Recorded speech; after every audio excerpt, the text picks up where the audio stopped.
at first, Jazz Chisholm Jr. at second. Left side of the infield, a little switch up. Ryan McMahon is going to have his very first major league start at shortstop. He's logged a couple innings there to make room for Ahmed Rosario to get back in the lineup tonight. He had 2 homers yesterday. He's at the hot corner. The Gold Glovers, Cody Bellinger and Trent Grisham in left field and center field respectively, and Aaron Judge out in right field. There is Aaron Boone, his 9th year managing the New York Yankees. Made the postseason in 7 of his previous 8 years. And of course, for New York, that's not only the goal every year. The goal is to be standing last and try and win a World Series. And until that, I think you're always on the hot seat until you hold that one up. That's just kind of what comes with the territory here.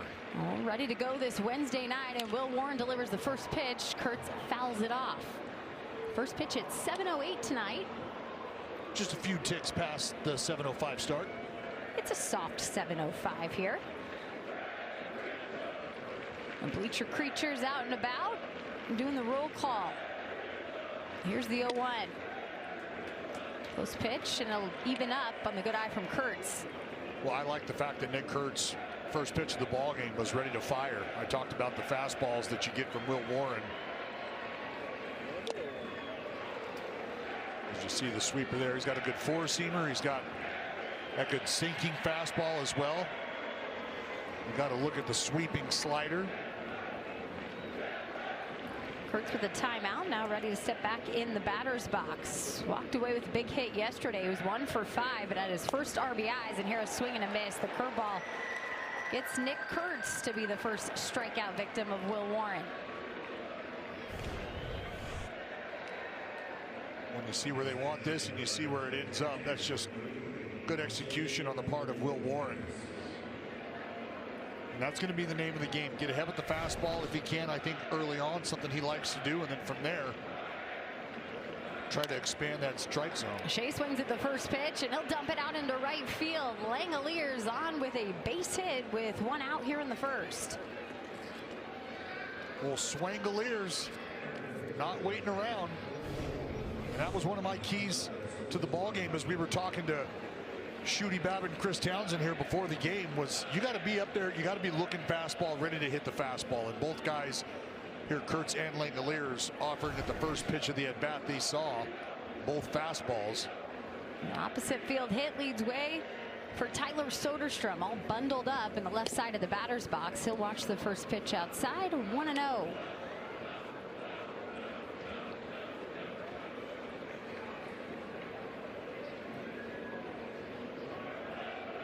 A's like to produce early in a ball game. They haven't been able to do much of that in the first inning here this year. You talk about some of the pitchers that they have faced, the top of the rotations for many of the teams that they've already seen.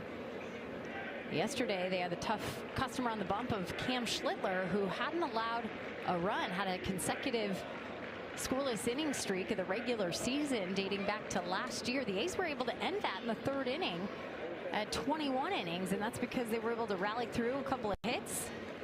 Sacrifice bunt provided by Denzel Clark, and it led way for Nick Kurtz to do some damage with a double, score a couple runs.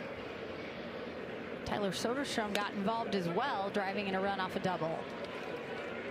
3-1 here. Let's take a look at the umpiring crew calling balls and strikes. Carlos Torres, then it's Nate Tomlinson at first.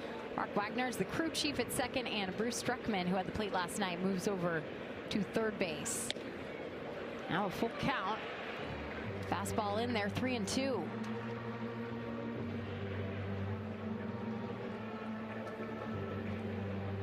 Will Warren faced the A's twice last year.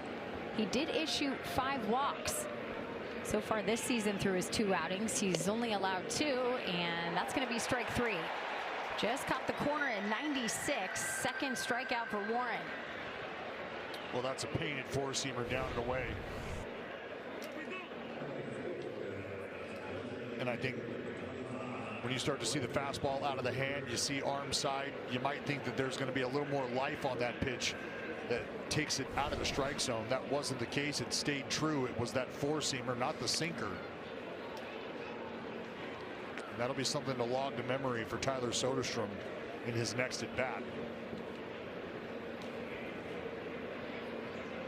Brent Rooker with 2 outs now. Langoliers at first.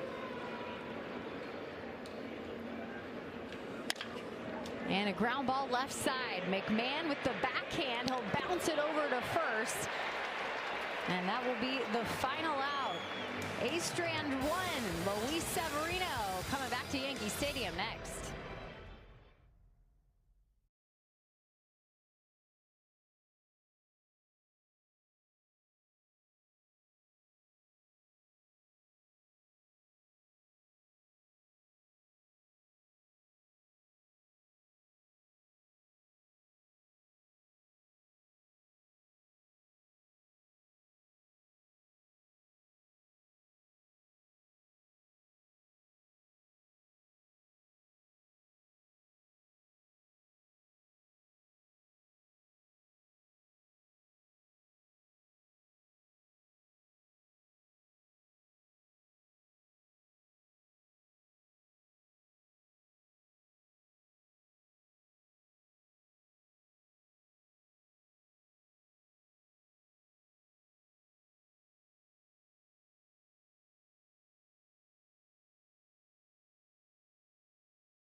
Back here at Yankee Stadium, let's take a look at the Yankees lineup tonight. Trent Grisham's going to lead it off, followed by Aaron Judge, Cody Bellinger, Ben Rice is the cleanup hitter, then Giancarlo Stanton as the designated hitter. Jazz Chisholm Jr. hits sixth, and the bottom of the order features J.C. Escara, Ahmed Rosario, and Ryan McMahon. Heavy lefty against this man.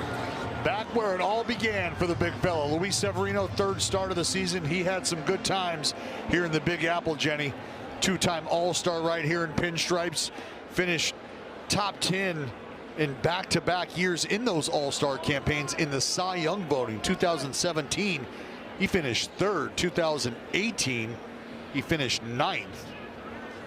And here's his first pitch in for a strike. And if you've just kind of paid attention to Sevy moving around the ballpark here these past couple days, I mean, he can't take two steps without stopping and getting a huge hug, an extended conversation. I think that just, number one, speaks to the personality and the personability of Luis Severino, but how much these folks here have meant to him, how much he has meant to them. Well, it's the place that made him, right? Pitch to the backstop. Signing as a young kid out of the Dominican Republic, growing up in the Yankees organization, taught him the ways of the world as he continued to mature into a man and a pitcher in the big leagues. Sevy just reaching a great milestone. And this one's going to go off the pitcher's mound past the glove of Jacob Wilson, diving on the right side and into center field. So Trent Grisham with a leadoff single, and we'll take a look at the rest of the A's defensively. Shea Langoliers doing the catching for Severino. It's Nick Kurtz at first base, Jeff McNeil at second, Wilson at short, Max Muncy at third. In the outfield, Tyler Soderstrom's in left. Lawrence Butler has moved into center field tonight with Carlos Cortez getting a start out in right field. Cortez all bundled up as well. He's under there somewhere. Hard to tell, guys, unless you know kind of their height, their stature a bit, or their eye color. Can't go by the ABS when it comes to height these days. No, you cannot. Maybe this guy's height. Aaron Judge. Here's the 0-1, and that's it up the middle. That'll move Grisham over to second. Back hits to start here against Severino. Talking with Shooty before the game, I told him I felt like the advantage was going to be able to go to Severino just because of, I think, what the mentality from Sevy can be, and that's to be aggressive, to attack. That's not to say that at the end of the day you have to execute. You have to execute at bat. But much like we thought against Will Warren, the Athletics offense would be aggressive looking for a fastball. I think the Yankees probably much of the same. See two career starts against the Yankees. And this is going to flare into left field, so Cody Bellinger will have a hit. Here comes Trent Grisham home, and it is 1-0 Yankees off an RBI single from Bellinger.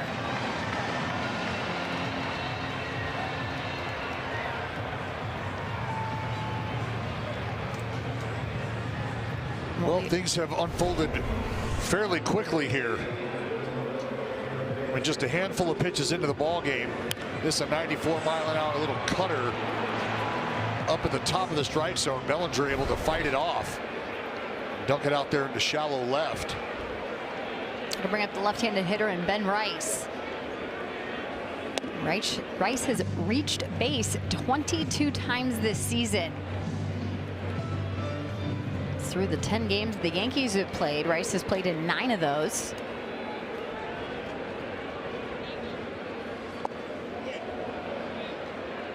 Yeah, those on-base numbers continue to climb for Ben Rice. He had a couple of walks yesterday, also added a single and scored a run. A's were down 1-0 yesterday. They fought back. They had the 3-1 lead from the 3rd inning to the 8th, and that's when the Yankees did their damage against another former Yankee and Mark Leiter Jr. out of the pen for the A's. A swing and a miss on the changeup for Rice. 1-2. Well, I think Sevy early being willing to make the adjustment right now is going to be important here, especially against a guy like Rice. Pitch inside evens up the count. In that 8th inning, the Yankees were able to have 4 hits for 4 runs. Amed Rosario doing all the damage yesterday. Aaron Boone took a chance in starting him at 3rd base. Wanted to get him some ABs. Hadn't seen left-handed pitching, and so thought he'd throw him in against the righty. Ended up with a couple home runs. And the ultimate blow, the 3-run shot in the 8th. And I think from a player perspective, what you can appreciate, especially for Rosario, is the fact that you're back in the lineup again the next day, albeit against another right-hander. Absolutely. The old adage of, as Ben Rice takes a timeout, you used to hit a home run, earn yourself a spot in the lineup the next day. That doesn't always add up true in platoons. Well, you talk about swinging your way out of a lineup. Oh, you hit a homer. All right, you cashed in.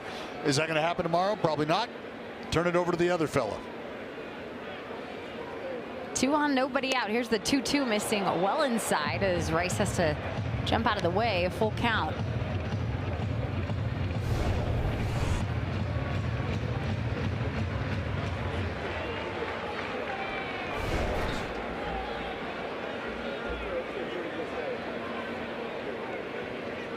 Here's the payoff pitch, and he did. So the home plate umpire saw what you saw, Dallas, and Carlos Torres makes the right call. A strikeout for the 1st out. And I think Rice was probably sitting on something a little straighter, looking for a 4-seamer, even a 2-seam fastball, a little sinker that's got some life to it the other way, because he was ready to go and had committed to the fastball. Unfortunately, that pitch able to work in off and tie up Ben Rice. Here's the DH, Giancarlo Stanton, and he'll take the sinker for a strike. Jenny, it was the knock late in the ball game from Giancarlo Stanton last night that opened things up for the Yankees.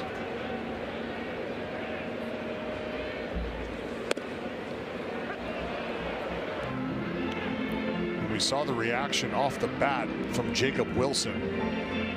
Jacob Wilson was heading to his right, and then we watched that ball off the bat of Stanton start to knuckle a bit and kind of redirect itself. And talking to folks who were around Giancarlo after the ball game, mentioned that he may or may not have hit that ball a couple times. Yeah, he said he hit it twice. Which is street legal. Double tapper. That's pretty crazy when you think about it. 2-2 now. Well, and I think what it does is it speaks to the strength for Giancarlo Stanton to be able to fight a pitch like that off, not get the barrel on it, and still create that kind of action on the baseball. Swing and a miss. Sweeper gets Giancarlo Stanton back-to-back strikeouts with traffic on here for Severino. Great example of Sevy just bearing down right now. First 3 batters reach via single. Yankees able to push an early run across, and Sevy just said, you know what, let me call a 20-second timeout here, gather myself, let's go make some pitches. 2 on. Jazz Chisholm Jr. up with 2 outs, and the pitch is high, 1-0. This is a matchup I think you circle based on the history between these two last year. Jazz Chisholm getting the better of Luis Severino in his career. 5 for 11 with a double and a pair of home runs off Luis. As a pitcher, you know the stats, right? You remember the at-bats. You probably also make some notations on how to attack differently next time. You try to have that selective memory to block out the things you'd rather not keep around. Remember the positives. Now 3-0. Well, we'll take you back to June. Jazz just got a fastball center cut, and I think that just tells the story. He jumped all over it and made a deposit out there in the bleachers. Were you wearing your alpaca sweater that game as well in June, or a little warmer? Different climate. Here's the 3-0 taken all the way, and it will be ball 4. A walk for Chisholm loads up the bases with 2 outs here in the first. J.C. Escarra doing the catching today, coming up in the 7th spot for the Yankees.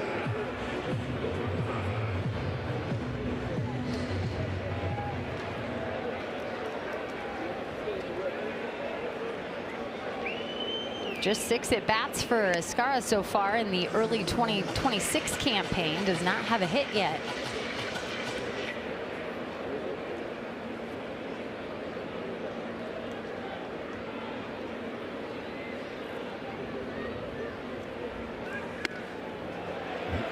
Two and 0. So the Shea Langeliers going out. We're seeing some of these misses a little bit higher. Having the quick conversation and cooling down his pitcher. This meeting on the mound is brought to you by the injury attorneys of Ashton and Price. Yeah, right now I think Shea just understands that Sevy probably overthrowing just a bit. There's energy, there's emotion behind the start right now for Severino, which is understandable.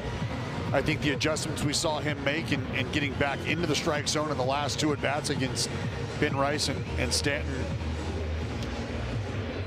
that showed that Sevy's aware of kind of what's going on right now. It's just a matter of being able to execute here in a big spot. You got bases loaded, nowhere to put them. Now it's 3-0. 26 pitches so far for Severino here in the first. We talked about the need for an efficient outing for a starter. Right now the need is to get out of this inning with bases loaded. And that is going to be a challenge. Yeah, I'm not sure that the A's are going to like this one, Jenny. I think Langeliers trying to instill a little confidence in Sevy as this ABS challenge presented by T-Mobile does indeed not go the way of the Athletics. Bases loaded walk brings in Aaron Judge and makes it a 2-0 Yankees lead. Yesterday the A's very successful in challenges. Langeliers in the mix of that. They were 4 for 5 in correctly reversing calls. Now Ahmed Rosario, who did that damage yesterday up, swings at the first pitch and fouls it back. Well, I think Rosario said, look, I'm going to be ready to go. I'm going to be ready to hit. He was ready to hit last night. Got a fastball from Savali up and in. Got a slider that didn't quite have the life on it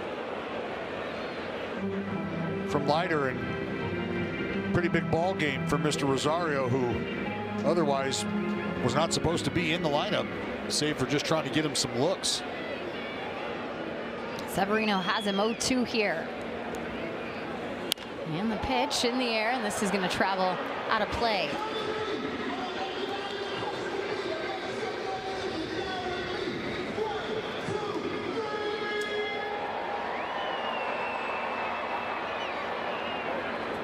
Severino looking for the stop, has 30 pitches with pitch 31 coming here. 1-2.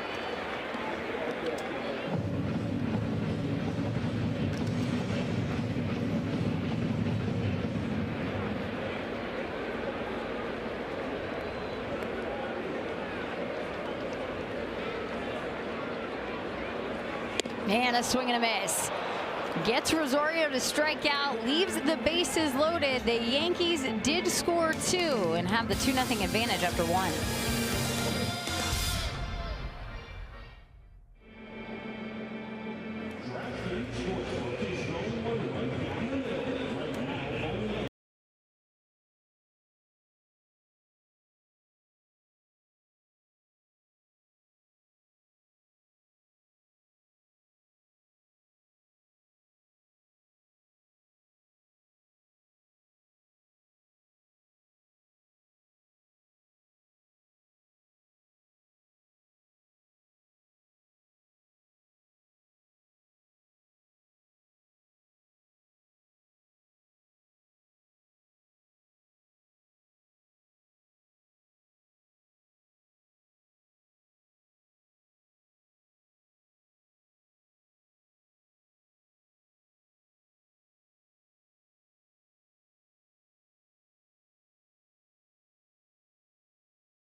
Live updates and more. Everything an athletics fan needs. The NBC Sports California app. Download now.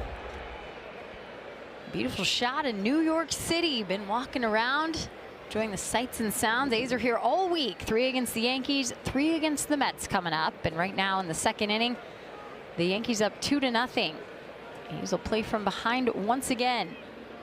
Jacob Wilson leads it off, and Will Warren fires in a strike.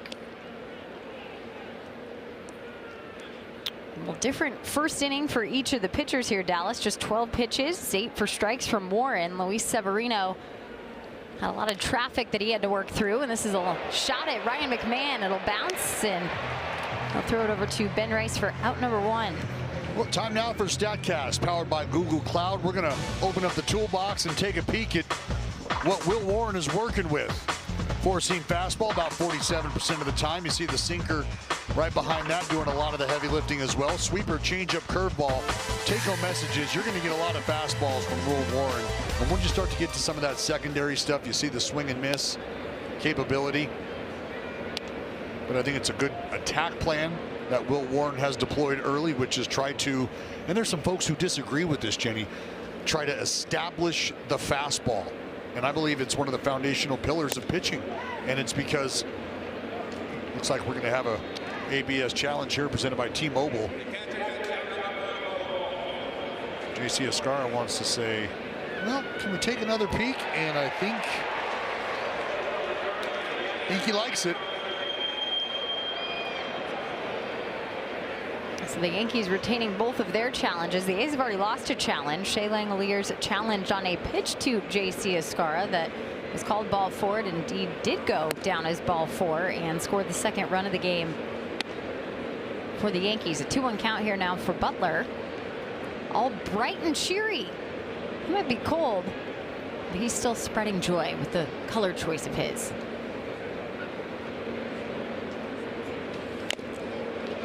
I'm going to try and spread some offense here. Foul tip 2-2. Langoliers was the lone base runner in the first inning for the A's. And he was stranded there.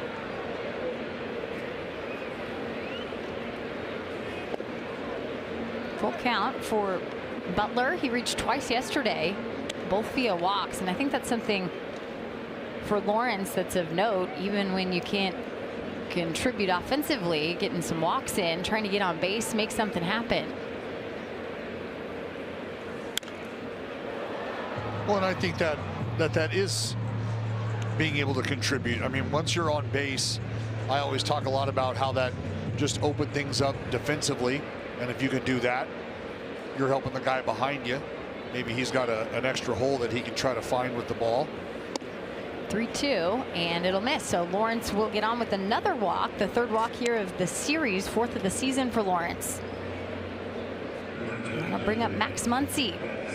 You know, and being able to be patient at the plate, especially if your team's down early, I think it shows that you understand the value of not pressing and not trying to do more than what's necessary in the moment. You know, are homers fun? Of course they are. They're worth at least a run every time, from what I remember. But there's also a ton of value in creating uncomfortability, creating stress on the man on the mound. You get him out of the windup, you get him in the stretch, you get him just thinking about the runner over at first. Is that runner going to be taking off? You know, you've really convoluted the thought process. I'll check over on Lawrence. As you see, you can't just forget about the guy standing over there on first base.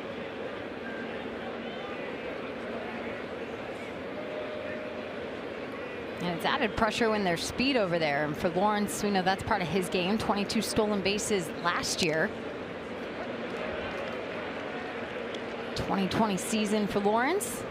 I know he has hopes to escalate those numbers a bit more this year. 1-1 here for Max Muncy.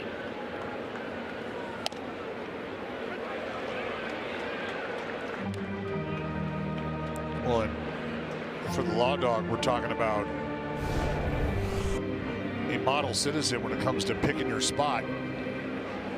The sinker here with little life being brought back over the outside corner.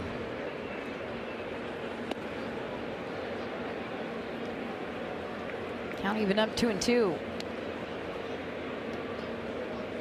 Go back to 2024, Law Dog stole almost 20 bases, 18. Not caught one time. Yeah, not caught once.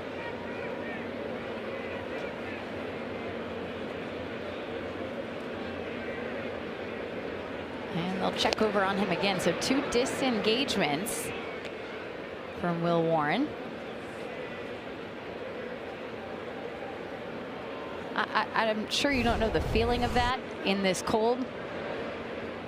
But when your hand jams there in the base, that can't feel good in the cold weather.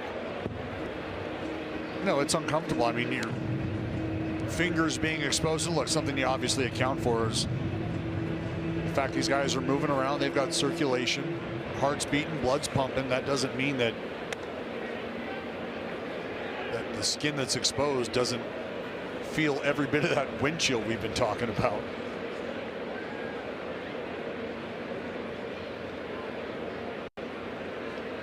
Two and two for Muncy.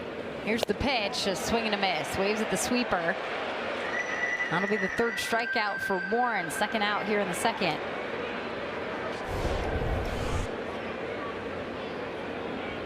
This ball starts maybe middle, even slightly outer third, but then just ends up darting away from Max Muncy, which is why I think you see such an off-balance offering there from Muncy.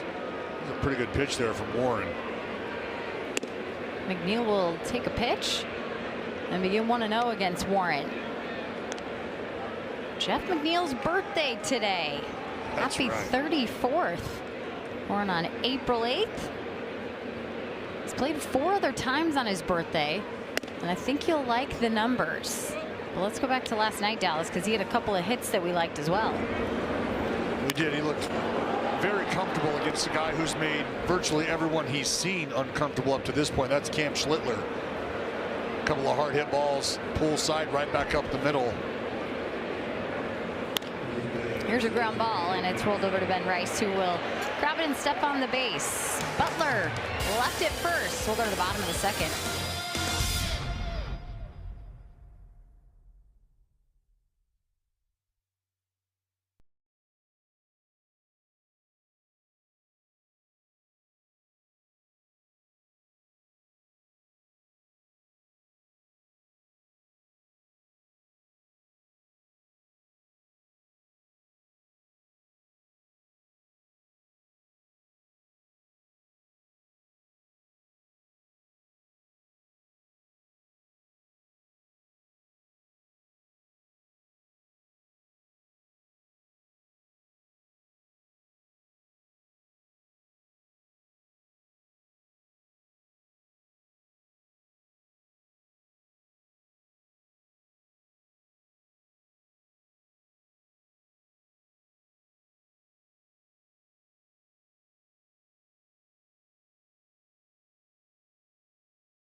Back in action here in New York. Yankees with a 2-0 lead over the A's. Bottom of the second, and it'll be the 9-hole hitter and Ryan McMahon leading it off. Ball pops out of Langelier's glove. They'll get a new one. And McMahon will step back in. You see the numbers there, just 087. Been a rough start for the left-handed hitter. In his second season with the Yankees, was traded over from the Rockies last year. Pitch high. 2 balls and no strikes. Well, it was the Yankees looking for some help defensively. And I think if you're familiar with Mr. McMahon, which I know you are, that's what he comes with. Talking about a guy who was a finalist in that Gold Glove conversation last year. The guy who's a natural third baseman who played a lot of his career at second base behind Nolan Arenado being there for so long. A leadoff walk here puts more traffic on in the second inning to start. Well, fans, you can kick off next week with some weekday baseball. That starts Monday, April 13th, when the Texas Rangers head to West Sac. Catch Jackie Robinson night and next homestand. Tickets start at $8. That's right. Reserve your seats today at athletics.com/tickets. Well, just the second inning, and now already starting the second time through the order for Severino. A miss to Grisham. He'll fall behind 1-0.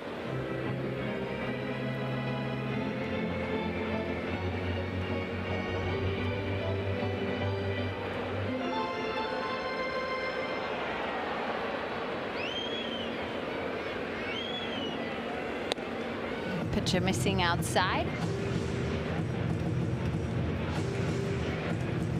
Well, I mentioned how things started for Sevy in Toronto. Got through 5 good innings, a couple earned runs allowed. There were a few free passes, some command issues. He punched out 3.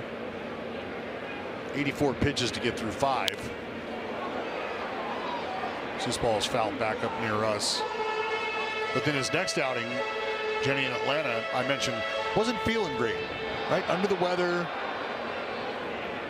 Spent a long time up in Toronto, very cold weather. You make a climate adjustment like we did coming to Atlanta. Just maybe not feeling his best, but still went out and battled. 2-2 now for Grisham on the miss. But 5 walks.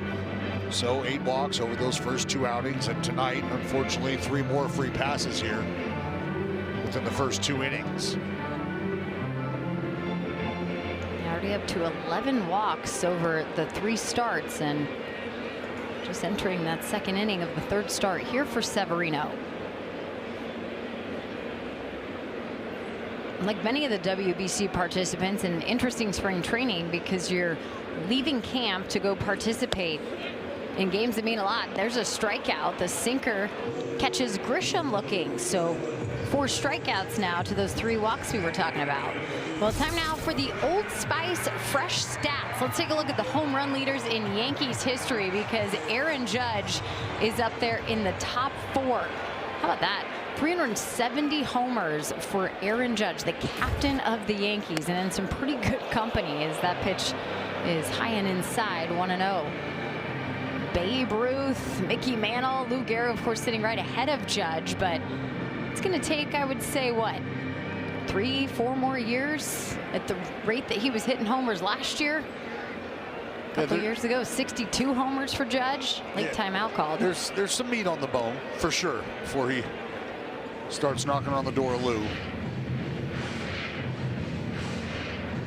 Talked about a guy last year that hit 53 home runs. Of course, overshadowed in the home run category by Cal Raleigh. He was knocking him out about just every park he saw. There's a called strike, 1-1. Well, these two hooked up last year right here in New York, and Aaron Judge got the better of that matchup. And it wasn't just Severino. I mean, Aaron Judge has done some damage over the A's over the years. 46 games he's played against the green and gold, a .308 batting average, 17 homers, but 6 of those home runs have come in the last 9 games against the Athletics. Doesn't help today that he got a little boost of confidence by getting some more hardware for the old case, right? Was handed the Silver Slugger Award along with Jazz Chisholm Jr. And in fact, the entire Yankees team got the Team Silver Slugger Award. Here's the 1-2. Judge laid off of it. 2-2 now. I think it's fitting that Aaron Judge is the one who received the award for the team, considering as he goes, this offense is going to go. There's no question to that. I mean, really, it kind of made way, right? Last year, we talked a little yesterday about all the guys that approached the 30 home run mark, and there's a look at that Silver Slugger Award. But for Aaron Judge to hit 53 and the guys right around him to all get to some career numbers or close, pretty impressive. Here's a ground ball, could be two. Muncy over to second and on to first. The A's roll up a nice double play and get through the second. Off to the third we go. Yankees up 2-0.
A's Baseball is brought to you by Genentech, official partner of the Bay Area Host Committee. Gorgeous sunset here in New York, but I hope if you're out watching it, you got a coat on, maybe a beanie, a scarf, some gloves, some hand warmers. It's just that kind of night. Very chilly here. Top of the third, and a called strike against Carlos Cortez leading it off. He's the 9-hole hitter tonight. It'll be Cortez, Kurtz, and the Langoliers due up.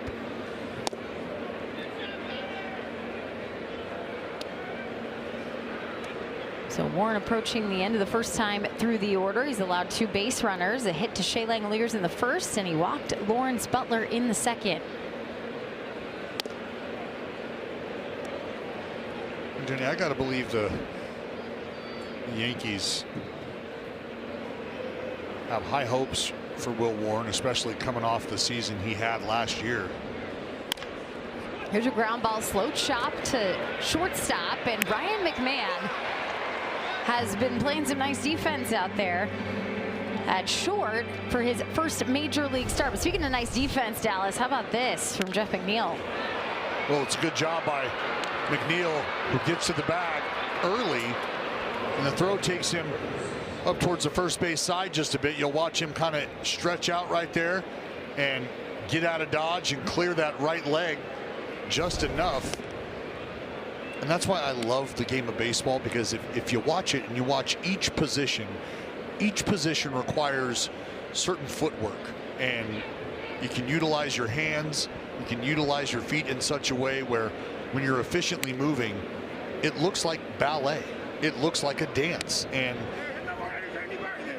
well, it looks like Carlos Torres is Heard enough. Oh, we got an ejection from the dugout. I'm guessing that's Aaron Boone. And now he's going to step out of the dugout and come towards the home plate umpire, Carlos Torres. I don't know if it was Aaron Boone. I think it may have been Matt Blake. That might have been pitching coach Matt Blake who was chirping.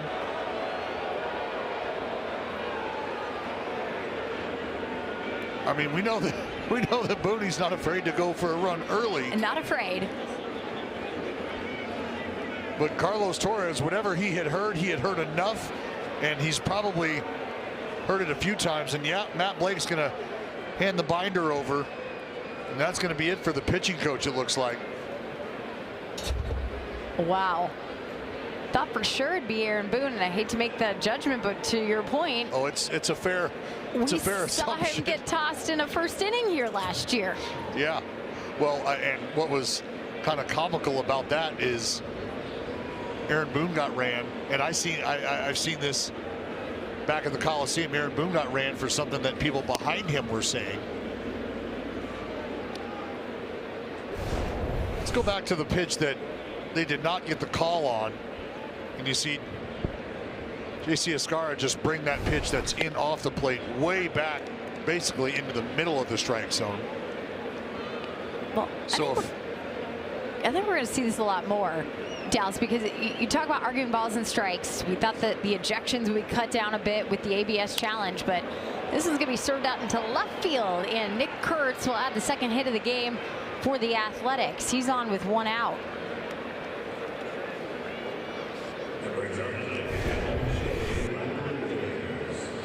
Well, fortunately for the Athletics, this one doesn't get to Escarra. He can't dress it up like he did that fastball that got Blake run out of the ball game. Nick Kurtz shoots his slider the other way.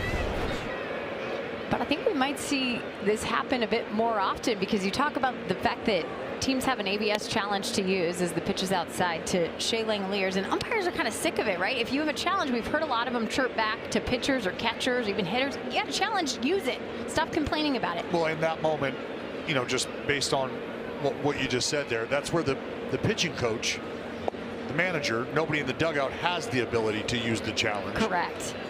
And so that might be an indirect message where you're saying, hey, look, if you're going to have a problem with it, that's fine. You got to kind of pipe down a bit, though, because it's these guys out here who are responsible for that. So if you want it to be challenged, if you think it's close, explain that to them.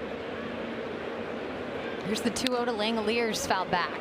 But I think that was part of the creation of the rule, was eliminating some of that barking that you're going to get from the dugouts, because the competitors on the field are the ones who have the best vantage point, and even more specifically, I think a lot of people feel like it's the catcher who has the best vantage point, and I've made my argument for such. 2-1 count here to Langoliers. He had a single back in the first.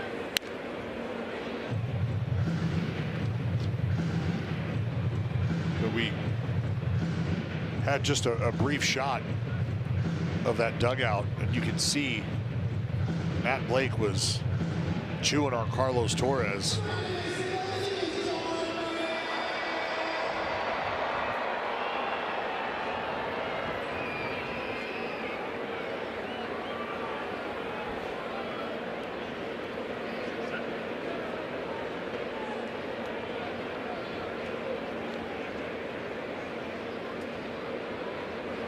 Time was winding down, and as the pitch clock almost expired, they check over on Kurtz.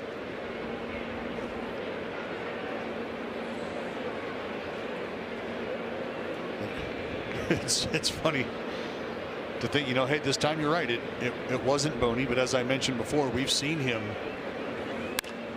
in the air out towards right field. Aaron Judge is going back, and he'll make the catch. 2 gone. We've seen him get ran while, again, saying nothing. We'll go back to April a couple years ago, right here. That ball off the foot of Estuary Ruiz. Anything else to say? You're gone, Boney. Boney, you're done. What? I'm checking my nails. What do you mean? It was a fan. It wasn't me. It was a one-armed man. He said, what's the matter? A guy can't check his cuticles? Here's a ground ball to McMahon. He'll backhand it right up the middle and off to first. So McMahon getting a lot of action in the field. A runner left on in Nick Kurtz. We'll go to the bottom of the third.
And bottom of the third, 2-0 Yankees. It's Cody Bellinger to lead it off for New York, followed by Ben Rice and Giancarlo Stanton, all working against the former Yankee in Luis Severino.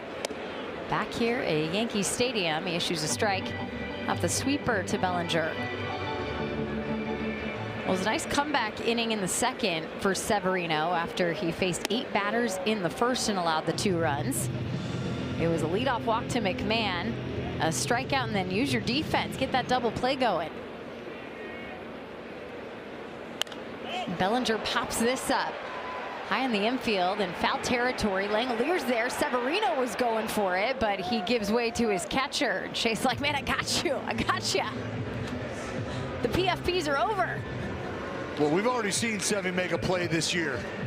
Very similar to that, and I think he's just kind of running that back in his head over and over and over. And what's kind of scary about this moment is Langoliers is at some point in time going to ditch the mask. And you hope that's just not in front of Severino, who could eventually end up stepping in the mask helmet of Shea Langoliers. That would be rather unfortunate. And while I can very much appreciate Sevy's aggressiveness there, I think he'll probably have a message waiting for him when he gets into the dugout. Hey, big fella. I love it. I do. I love it.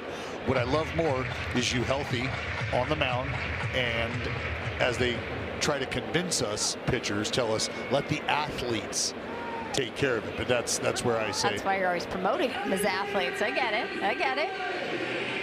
1-2 count here to Ben Rice.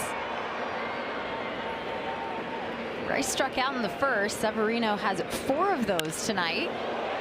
And here's one out towards left and into the stands foul.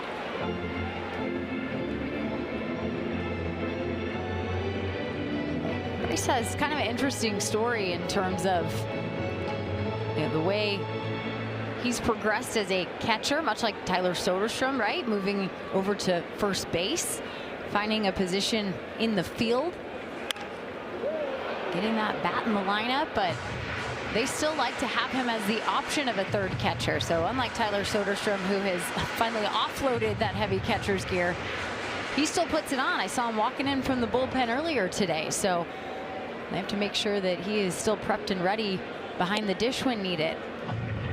Yeah, Sody's catcher's gear is in a burn pile somewhere. He donated that to the local high school. Is that what you're saying? 2-2.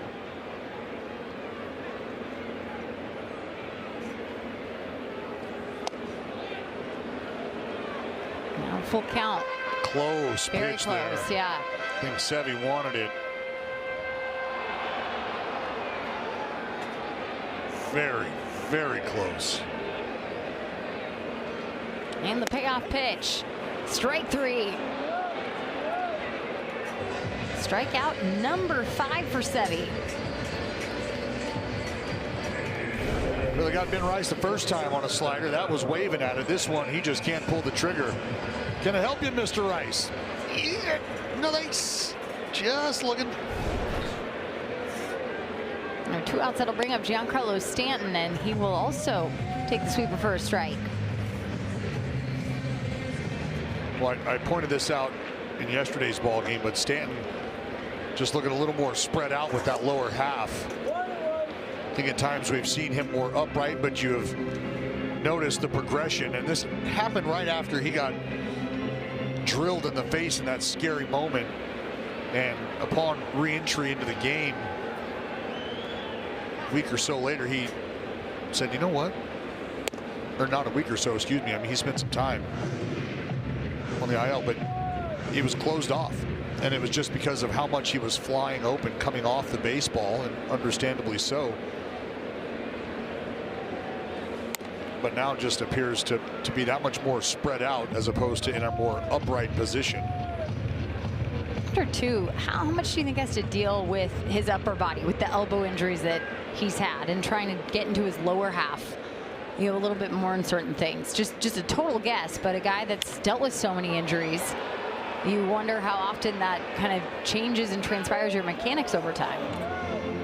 Yeah, I think you want to be able to, you know, engage the entire body in the swing to an extent, right? There's a kinetic chain that you're working with, and you want to get that party started with the lower half. Here's the 3-2.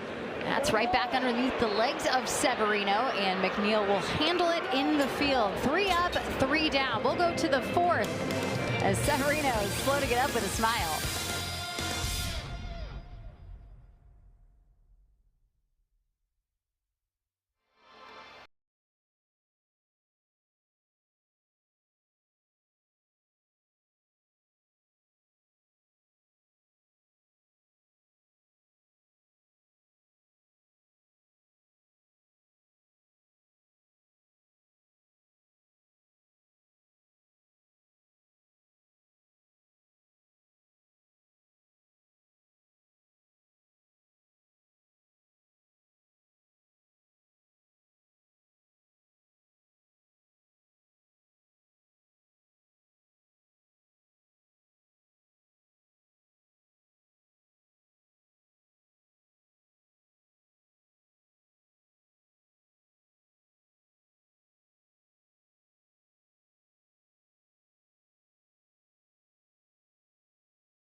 True baseball fans need Wi-Fi that's so reliable it never gets caught looking. Xfinity Internet keeps you in the game at one price for 5 years and allows you to get online in minutes with same-day Wi-Fi.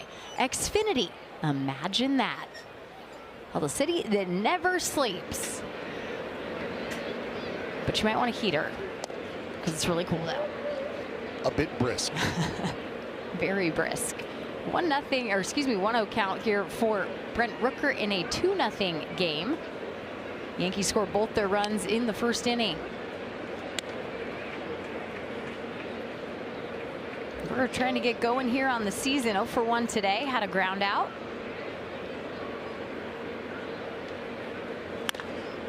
And there's a line shot, but it's right at Ahmed Rosario at third base.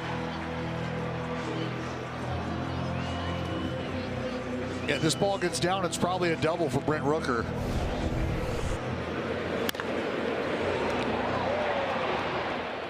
Rosario able to snare it out of the air. That'll bring up Jacob Wilson. Well, Rooker, of course, well documented his frustration over the weekend in West Sacramento. Took the anger out on a chair.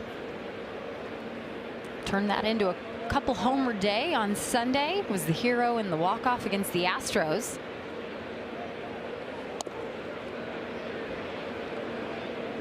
A couple big swings from Rook on Sunday. Talking about with Lawrence, the need to contribute to try and get on base even when you can't hit. Brent did that yesterday. He earned a walk, was 0 for 3, but got on base in the 8th. Stole a base. Stole a base. Look at that, Brent Rooker. You just gotta find the right time. Just because you're not a guy who might steal 30 bags a year doesn't mean you can't find a good opportunity. Oh, so close.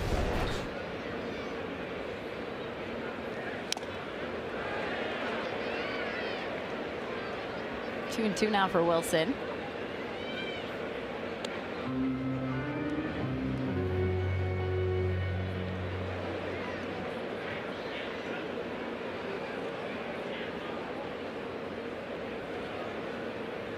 Jacob grounded out in the 2nd. He led off that inning. Here hitting 2nd in the 4th and tried to serve that down the first base line, but foul.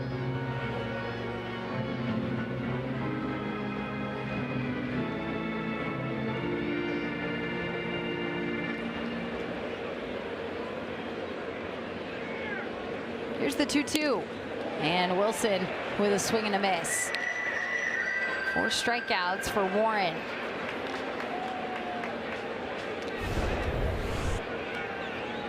Will Warren just going to reach back and grab a fastball. 94, right at about hand level for Jacob Wilson.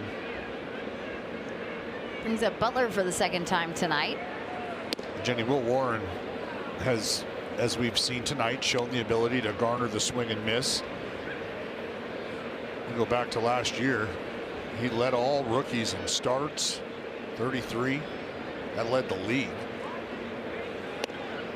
162 and a third innings, high water mark, as well was the 771 strikeouts. So I mentioned the Yankees looking to see Will Warren build on that campaign this year. And what a year that would be. Well, if he takes a step forward, you're talking about him building. You add in Cam Schlittler, and what he did is we take a look at those strikeout leaders amongst MLB rookies from last year. That's an impressive number and way above Jack Leiter, who finished in 2nd. Lawrence did go around 2 and 2. Excuse me, yeah, 2 and 2. We also saw our man Jacob Lopez down there on that list with 113.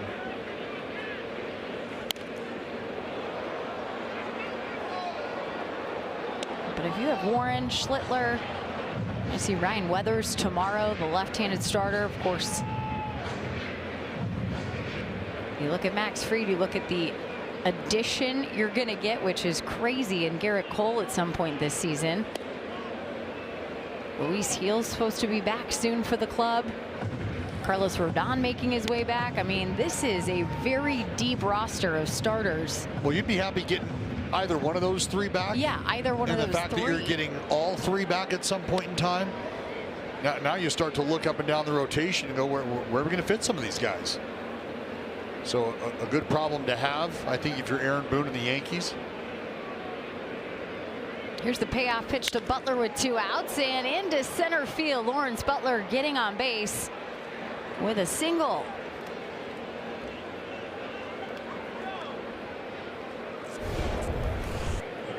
Well, good at bat by the Law Dog. Catches a sinker that comes all the way back over the heart of the plate. Lawrence hammers it. It's a well-struck baseball, folks.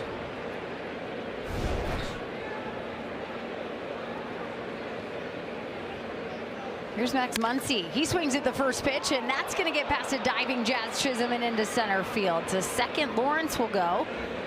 And the A's trying to rally here with 2 outs in the 4th. Well, something they've shown the ability to do in the early part of this season. String a couple knocks together with 2 outs. Max Muncy, same thing Lawrence Butler does, just jumps all over a fastball middle. This one a little higher.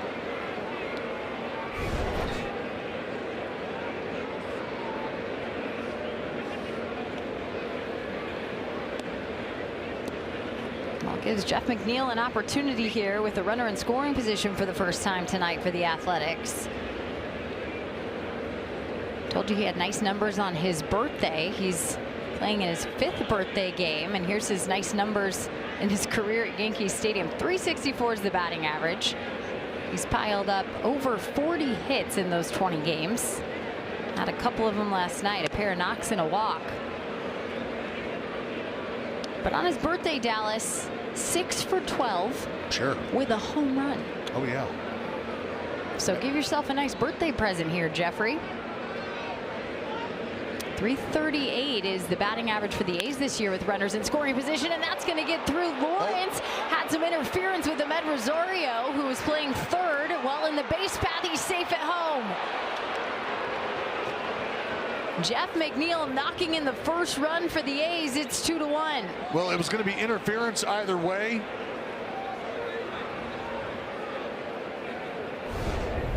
We'll show you the interferences. Lawrence Butler coming through the baseline, catches Rosario. Law Dog still on his way home and well ahead of the throw from Bellinger as it is, but you can see Lawrence just trying to make sure that he can get to third base and round it and get home, which he does, but that contact there he drew gets you the interference call. Well, happy birthday, Jeff McNeil. Get another hit on the day you were born and get that first run in. Lawrence doing a nice job on the base path. Muncy's at second now. McNeil at first, and here's Carlos Cortez. It's just such a solid at bat from Jeff McNeil. Watch Butler and Muncy hit a couple fastballs hard, and McNeil able to come up and cut one in half and shoot it through that 5-5 hole. Check back on Muncy at second.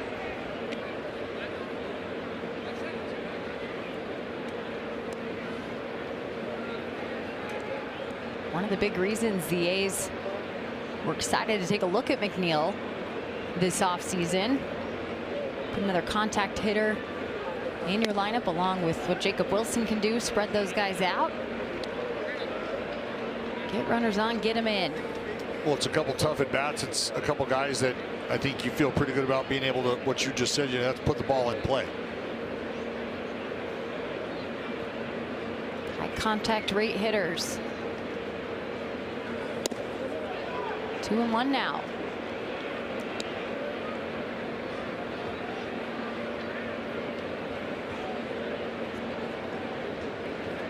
Cortez came off the bench last night. Hit in the 9th. He flied out to right. Here in this game, a ground out.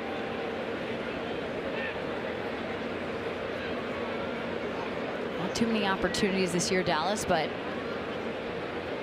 we saw him last year in a utility role, a guy off the bench that could get a pinch hit in lead situations, and he's provided some early hits this season. That pitch in their first strike. That was without a doubt part of the value that I think the team believes that Cortez brings to the table. Solid defender, quality at bats. Absolutely. Kurt's waiting on deck, hoping to get to it, and he will. A walk issued to Carlos Cortez to load the bases for Kurtz. Now let's get a word from Smud. SMUD's Clean Power City movement is happening. Hundreds of thousands are taking action, driving electric, making clean power choices, and saving money with SMUD rebates. Together, we're changing the world. For 99 ways to join the charge, visit cleanpowercity.org. Great at bat by Carlos Cortez, and with the assistant pitching coach coming out to the mound after pitching coach Matt Blake was ejected. This meeting on the mound is brought to you by the injury attorneys of Ashton and Price. What's this conversation? You just reading the resume of the guy that won the Rookie of the Year last year? Well, this is you're going back over all the game plans in terms of how to approach Nick Kurtz, and you're landing on the one with runners in scoring position. You're remembering some of the swings that you saw in the prior at bat, maybe even some of the swings that you saw last night against Schlittler. And we know that we've seen Nick Kurtz attacked with fastballs up closer to the body.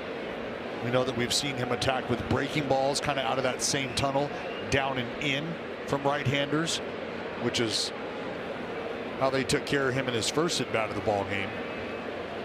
Kurtz is 1 for 2 tonight, swings at the first pitch and fouls it back to the stands. So there's your fastball up.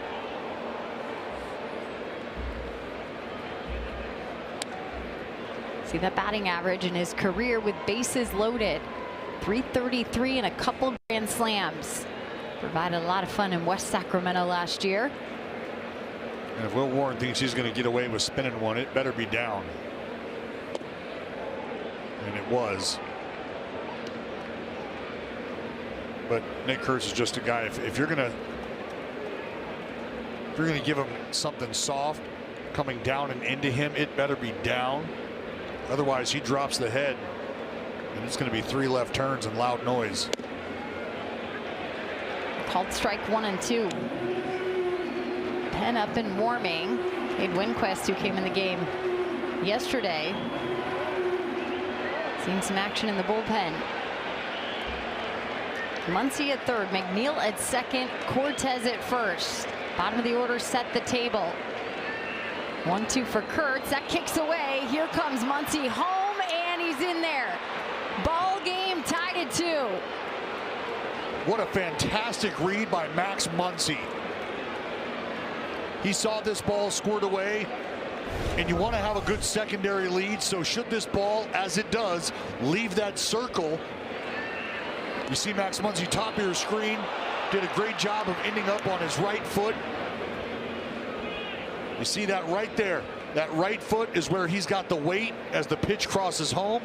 He made an unbelievable read, did not hesitate, took off, and we got a brand new ball game, folks. All this with 2 outs. Game tied at 2, and here's the 2-2. That's going to be strike 3. Kurtz knew it. So the inning over, but not before that tying run came across. All knotted at 2, middle of 4th.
Circa Resort and Casino. How about a trip to MLB Network? That's where Shea Langoliers win today. Was able to show off his swing wiffle ball style. Had some fun with it.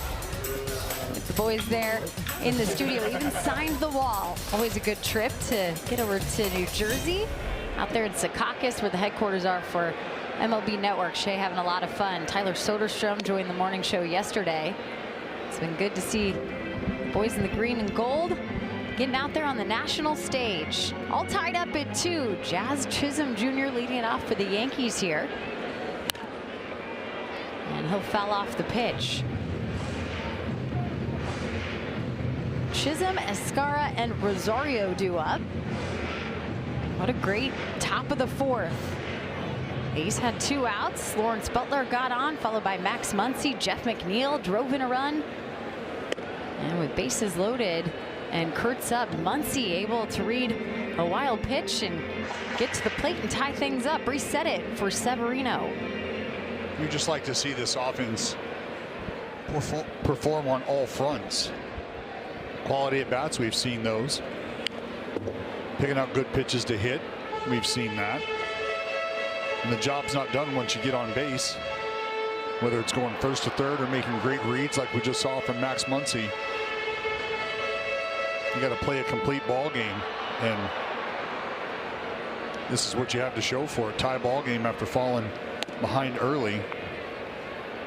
Now Severino on a full count against Chisholm Jr. And that man right there, Jeff McNeil, just a great at bat. That's what you do on your birthday, right? You come up, you have to prove to yourself every year that you get a little older. I can do it. You still got it. He certainly does. 3-2 inside, missing, and Chisholm will head to first. That is the 4th walk that Severino has allowed today. Well, Sevy with that clean inning back in the 3rd, you were hoping he'd be able to stack a couple of those just because of what that can do for the pitch count. Aaron Savali started the game for the Athletics yesterday. He was able to pitch through some of that traffic. He allowed 4 walks. Went 5 innings and just the 1 run. That came off one of those Ahmed Rosario home runs. It's something the A's pitching has had to deal with so far here in the early season. A lot of traffic with the walks. Here's the 1-0 to Escara. This is in the air, lifted out to left. And Tyler Soderstrom with the first out.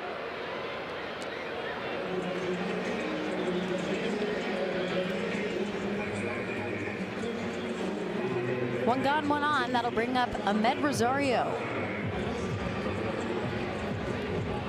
Severino winning the battle with him in the first, one of the 5 strikeouts.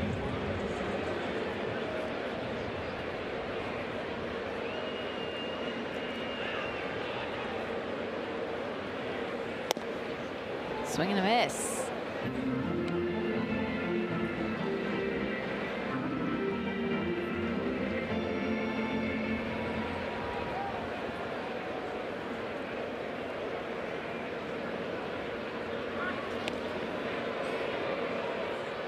Sevy with that patented quick pick. Sevy is not a small fellow by any means. Very light on his feet, however. Here's the 0-1. This is in the air, traveling foul, and it will get out of play. This is what I'm talking about. That ain't easy, folks. Able to just kind of side sling it over there. Here's the 0-2. Lifted in the air again and out as a souvenir. We kind of touched on it yesterday. You know why Sevy's checking on Jazz Chisholm over there. He fancies himself a thief in the night. Certainly does. 4 stolen bases so far this season. Racked up 31 of those last year. 0-2 again, and that's going to find a hole out into right field. Ahmed Rosario with a base hit moves Chisholm to second. Well, Rosario had battled a couple pitches and fought them off the other way. This here gets a sinker in using that patented torpedo bat. Shoots one through the hole. McNeil pinched more up the middle. Brings up the shortstop tonight. Ryan McMahon starting at short for the first time in his major league career. He's had several opportunities in the field. He walked, and now a one-hopper could be a double play. Wilson steps on the base and off to first. Exactly what the doctor ordered to clear the traffic that was piling up. Remains 2-2 after 4.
Watch exclusive athletics interviews, extended highlights, and press conference videos, plus tons of YouTube shorts, all on the NBCS Authentic YouTube channel. Subscribe now. Shea Langeliers swings at the first pitch. Lifted out towards right field, and all three converging on it. It'll be Aaron Judge, the right fielder, to make the catch for the first out. Aaron Judge creeping towards that right field line. Jenny, I'm not sure he kept both feet in, but he does make a nice two-hand catch.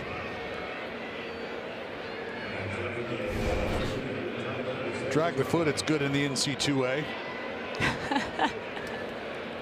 Aaron Judge, a stud on the gridiron. I can't even imagine. Good thing you didn't have to play him in the high school level. You would have been pummeled. Yeah, probably. Probably. Rather go run into a brick wall, thanks. I wonder if the football coach at Fresno State was like, hey, you want to come on over? Oh, they always are. I see. Checking out the baseball coach. Hey, I heard you have a new guy on campus. Just want to come watch him take some BP. I got a couple questions about what's it? Was it Judge's his name? Tim Hill, the left-hander, warming up for the Yankees. Pitch outside to Soderstrom, 1-2. You probably could have said the same thing about Tyler Soderstrom if you saw him on campus, right? Soder's an athlete. I think that guy could get after it on the football field too. He is an athlete. We saw that, of course, defensively for him, moving all around the diamond. Here's a ground ball, and it's booted by Ben Rice. So Soderstrom is going to make it into scoring position here with one out in the fifth.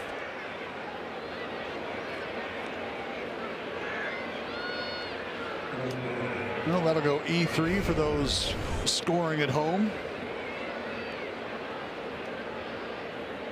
Ben Rice trying to come up and ends up kind of turning this into a short hop. That's just a tough tweener. I mean, if you can, you like to close the distance a little more and get that even shorter hop that just kind of jumps right up into the glove out in front. But there was still a fair amount of distance between that ball and where Rice eventually made contact with it. 1-0 is the count for Brent Rooker. He's 0 for 2 today. He's grounded out and lined out.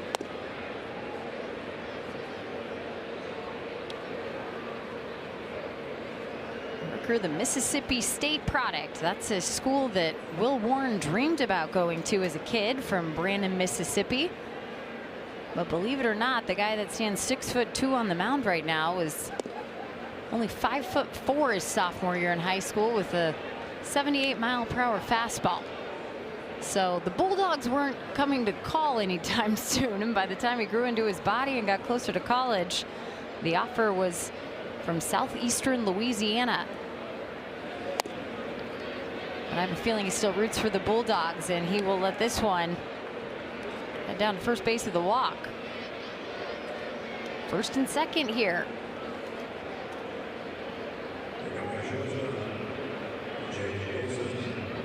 Here's those RBI opportunities that we talked about for Jacob Wilson when you put him smack in the middle of the A's order. And this was something I was talking about with Joe Girardi today before the ball game. You and I were just kind of going over last night's ball game and what tonight had in store, and Jacob Wilson hitting where he does in this spot. You know, and I was just kind of explaining, I think, you know, some of the thought is with Kurtz, Langeliers, and Soderstrom, and even Rooker, there's the legend. But with those first four guys leading the way. Pitch to Wilson, and this is lifted up to center field. Grisham will make the catch, and the runners will stay at first and second. Should they make contact and the ball actually stay in the ballpark, there's an opportunity for Jacob Wilson to do what he just did right now. That's at least put the ball in play. More times than not, you feel like it's going to be able to find a hole. Aaron Boone's going to come out and make that pitching change. We saw Tim Hill warming up, and ahead of the left-handed hitter in Lawrence Butler. The Yankees will make the change with 2 on and 2 outs here in the top of the 5th. A tied ball game here at Yankee Stadium tonight.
A's Baseball is brought to you by River Rock Casino. Win a share of $140,000 on Saturday, April 11th. Back in New York, all tied up at 2, and the A's threatening here in the 5th. 2 on, Lawrence Butler up, and that brought the left-hander in Tim Hill in the game. Well, it'll be the 6th appearance on the season for Tim Hill and his mustache.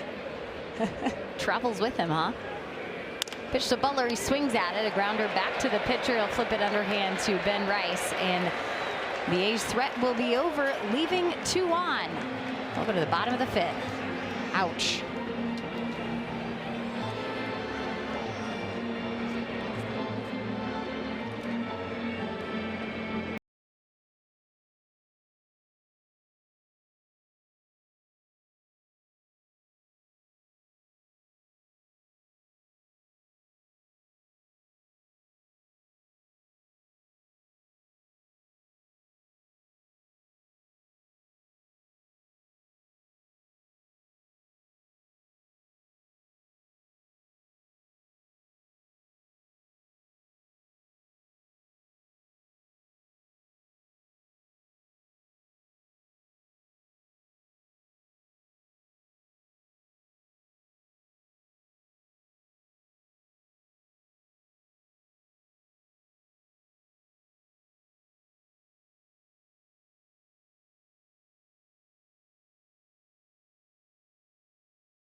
5 hits for 2 runs. Yankees 4 hits for 2 runs. All tied up, bottom of 5, and it's the top of the order for Luis Severino facing Trent Grisham, followed by Aaron Judge and Cody Bellinger. First pitch strike off the slider to Grisham.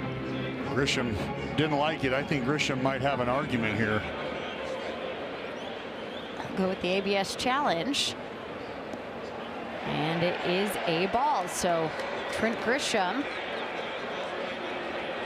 correct in his assessment. Yankees 2 for 2 tonight in challenges, retaining both.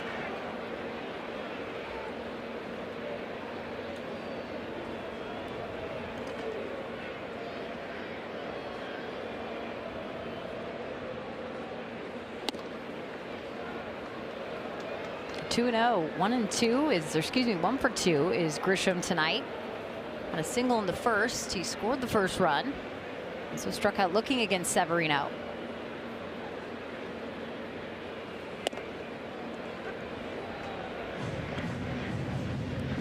We talk so much about getting through a batting order, especially a tough one like the Yankees. You get through it 2 times. You've had some traffic. How do you want to see Severino attack him 3rd time through? Well, I think it's just a continuation of what's the #1 priority, and that's commanding the baseball, because, you know, regardless at times of how you start to get guys out, if you're ahead, that makes a difference. If you're commanding the baseball, meaning you can throw the strikes where you want to, when you want to, you can expand and throw a ball that you can work off of if you indeed don't get the swing and miss, don't get the chase or the weak contact. So for Sevy, I think it's just being able to command the baseball, but that's where we've seen him struggle at times this year. Is tonight 4 walks, his last outing 5, the one before that 3. Because I believe Sevy has the stuff to be able to get through a lineup 3 times, and when he's commanding it, it could be 3 times with ease. And we've seen the fastball at 99, cutter at 95. Good sweeper. He can drop a changeup in on you when he needs to create a little separation velocity-wise. I mean, he has a full complementary arsenal to flip a lineup multiple times. Payoff pitch, foul back.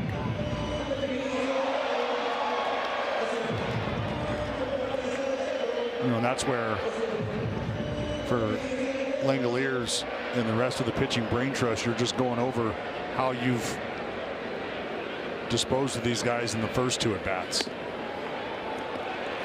And a full count walk for Grisham. So again, more traffic here for Severino.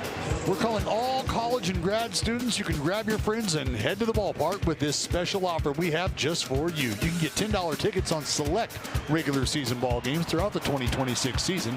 You can get your discounted tickets at athletics.com/value. We'll see you at the ballpark. Those 2 got it figured out. The scarf around the ears, just being efficient there in this cold weather. Aaron Judge will take a pitch out of the zone 1-0. Layers, that's the name of the game tonight. Check down, and Judge held back, according to Nate Tomlinson, the first base umpire. Speaking of layers, we were up in Toronto where it was very frigid. Myself, Johnny Dasco, the great King Korak, cruising around town, and and Johnny said, "You know, I feel like I'm just 1 layer short right now." And King Korak, without missing a beat, said, "Oh, sounds like the name of your autobiography." 1 layer short. 1 layer short. The story of my life by Johnny Dasco. The left-hander Hogan Harris starting to warm up, but as soon as Ken, oh my, I just could not contain myself. You would have had tears, but they would have also been frozen based on the weather. Another full count here. That's a great line. Oh, line of the year. I told Dasco, that's it. Korak wins it. Severino trying to win this battle. And plenty of deep counts tonight. Here's the pitch to Judge, a swing and a miss. go to the heat at 98. And he gets the silver slugger to strike out. And to the question, Jenny, that you asked earlier, which was how do you want to see him go about him the third time through? Remember, it was a fastball that Judge jumped all over early in the at-bat. Now it's the fastball this time that he's able to put Judge away with. And there you see for Bellinger, who did the same, said he puts a little cut on it the third time around, gets the take, strike one. 6 strikeouts for Severino in the game. 1-1 here to Bellinger. Bellinger 1 for 2, had an RBI single in the first, and with that RBI, he's now sitting just one shy away from 700 in his career.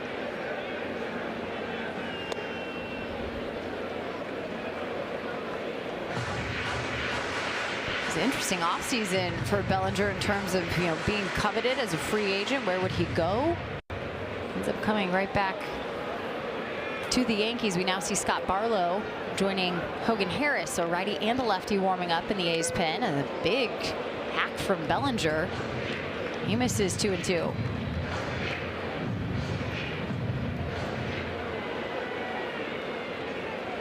Ended up signing the 5-year deal with the Yankees. Opt-outs after years 2 and 3. 2-2. This one on the ground to Kurtz. He'll step on the bag as Grisham moves up to second, 2 gone.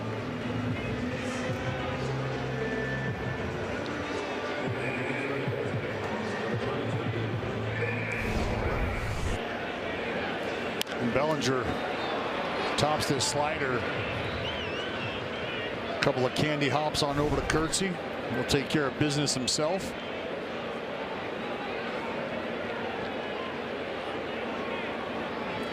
Pitch to Ben Rice in there for a strike. Well, you do like to see this as the game's gone on. The pitch count getting up there at 98. We've seen that 98-mile-an-hour fastball come into good use here. 0-2 now.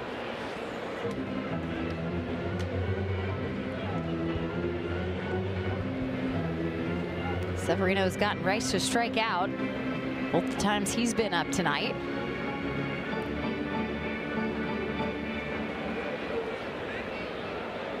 Trying to finish him off here with pitch 100 coming, and a swing and a miss. Severino does it at 98 again. That'll leave Trent Grisham standing right there in scoring position, and the game all tied.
Severino got through 5 of 100 pitches, allowed 2 runs, had 4 hits, 7 strikeouts. A lot of traffic tonight for Severino against his former team.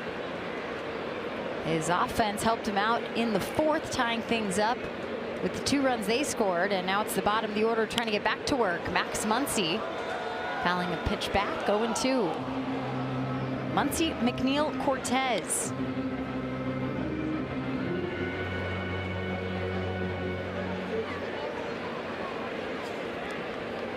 Muncy had that single in the 4th after Lawrence Butler had a single. Both those coming with 2 outs. Then McNeil and Cortez followed by getting on base. McNeil drove in a run. Muncy able to score on a wild pitch. That's how the A's were able to even things up here in New York tonight in Game 2 of the 3-game set. Lost a lead in the late innings yesterday and lost 5-3. Here's a ground ball to second, and Chisholm will throw over to Rice, 1 out.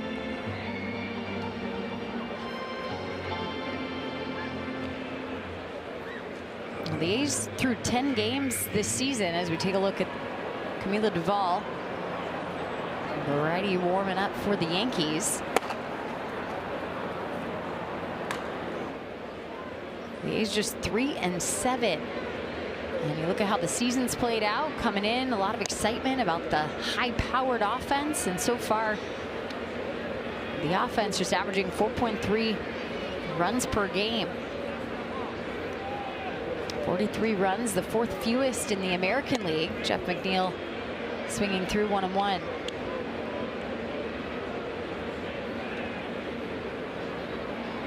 Here's Scott Barlow. Looks like he might have the 6th inning to face the middle of the Yankees order. Ground ball back to Tim Hill, and he'll underhand it to first. Well, and Jenny, that's where when we start talking about commanding the baseball and issuing the free passes, kind of comes into the conversation. For Severino, 5 walks tonight. On those 5 walks, total of 26 pitches thrown, right? 2 of those walks came to Chisholm, both on 4 pitches. You have another 4-pitch walk, but rarely do you see a guy issue those 4-pitch walks. There's typically an extra pitch or 2, some foul balls that are fought off. But the idea is, if we're talking about an average of 15 pitches per inning, and we're a little closer to 30 on that 26 pitch mark over those 5 walks, you can conceivably think about a couple extra innings worth of work.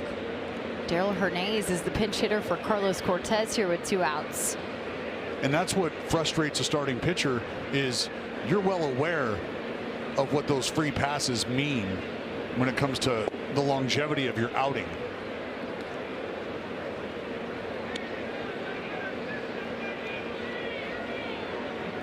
Tonight, you can look at it and say the walks, they didn't hurt you terribly. He did have the bases loaded walk that obviously scored a run, but the A's able offensively to come back in this game.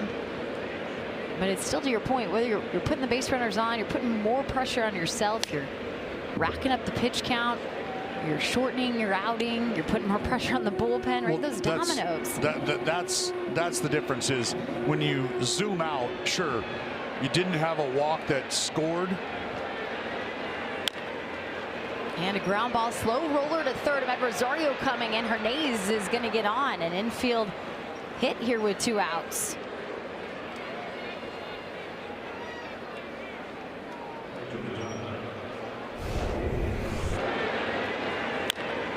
Well, Darrell just topping a sinker here.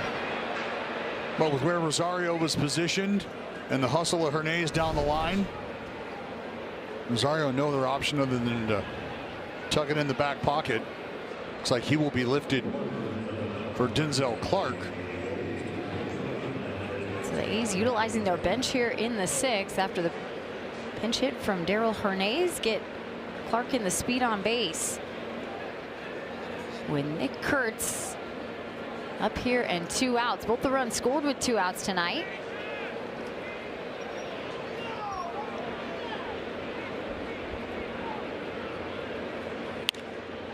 And into left field, foul.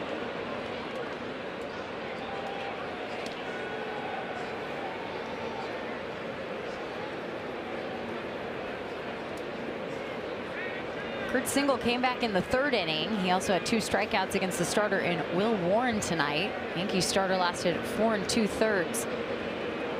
He also had his share of walks for those. Swing and a miss, 0-2.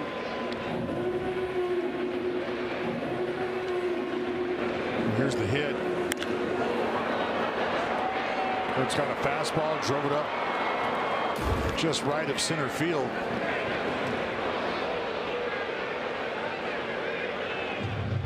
I think Tim Hill thought he may have made a better pitch.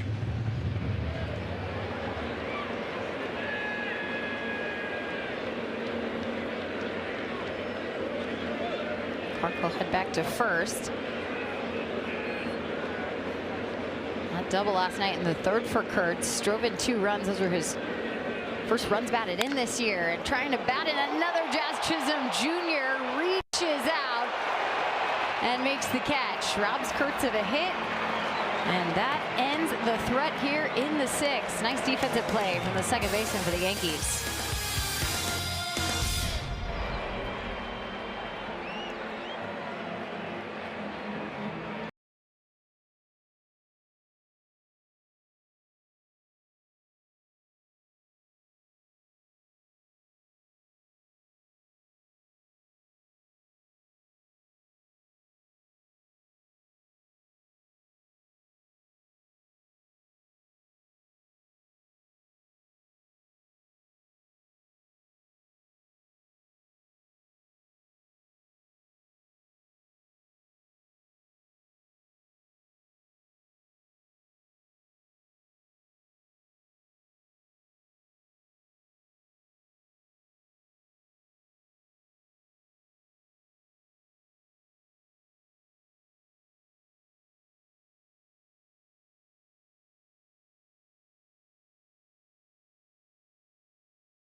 Powerful Performance is brought to you by Xfinity.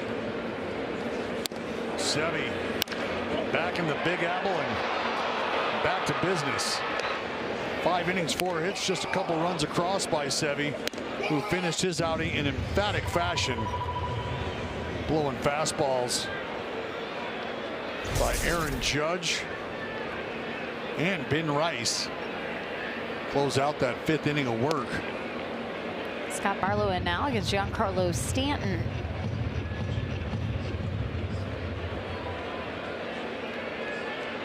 After that 1st inning, great to see the work that Severino was able to do. Stanton pops this up high in the air, and it'll be Jeff McNeil going out to shallow center for the catch. 1 down. Well, it was a long inning, 30+ pitches for Severino.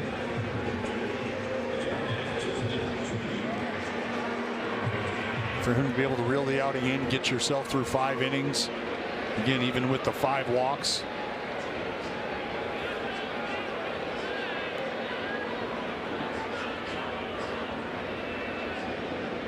Brings up Jazz Chisholm Jr. and he waves at the first offering.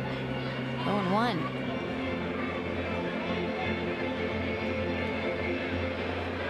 Two walks tonight for Chisholm Jr. against Severino. Now facing the righty and Scott Barlow, he'll take a strike.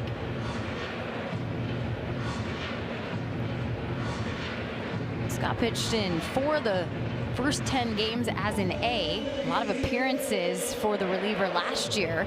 A career high of 75 games. That was in his 8th season, and first with Cincinnati. And a strikeout here of Jazz Chisholm Jr. 2 gone.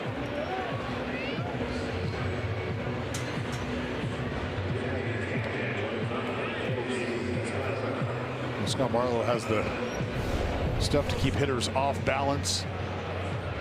See the breaking ball stays middle. Jazz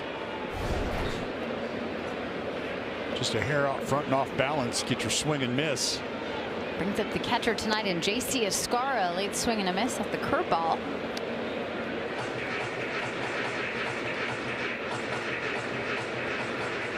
The ability to keep hitters off balance is what's really allowed Scott Barlow to be one of the leaders in terms of appearances in Major League Baseball. 439 games now since 2019. That's a lot of work.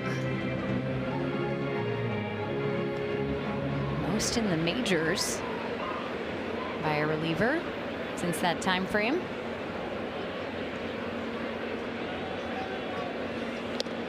Two and one now.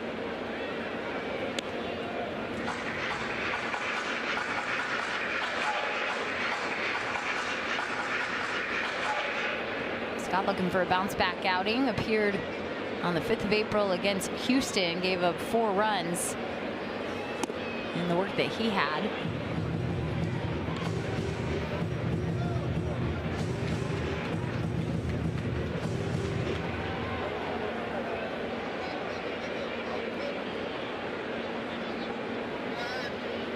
Two now. Here's the pitch and a swing and a miss. Gets Escara back-to-back strikeouts and able to get the Yankees in order. We'll move to the 7th, 2-2.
The 2026 All-Star Award presented by Provident Credit Union. Go to NBCSportsCalifornia.com/AST to check out Deanna Slayton of Bancroft Middle School in San Leandro, as well as other finalists. And vote for your All-Star Teacher. The grand prize at Winning Teacher School will receive $30,000. Vote now.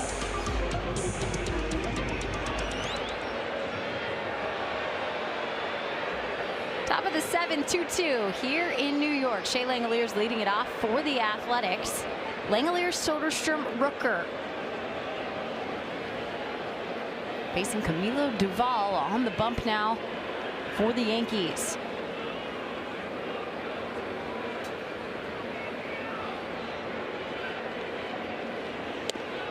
First pitch in for a strike.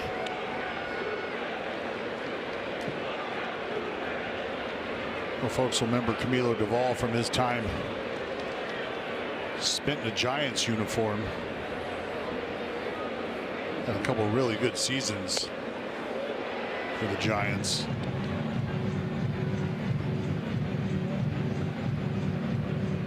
Fifth appearance this year, excuse me, sixth appearance this year for Aaron Boone's Yankees. You go back to 2023's All-Star season.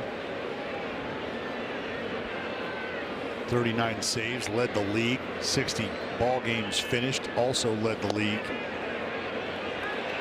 Shea's gonna have to run down to first, and they will complete the strikeout.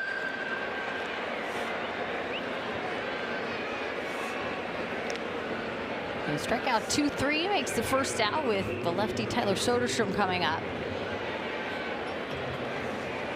Austin Wells caught last night, of course, with Escara catching tonight. You assume that Wells will be back in there tomorrow.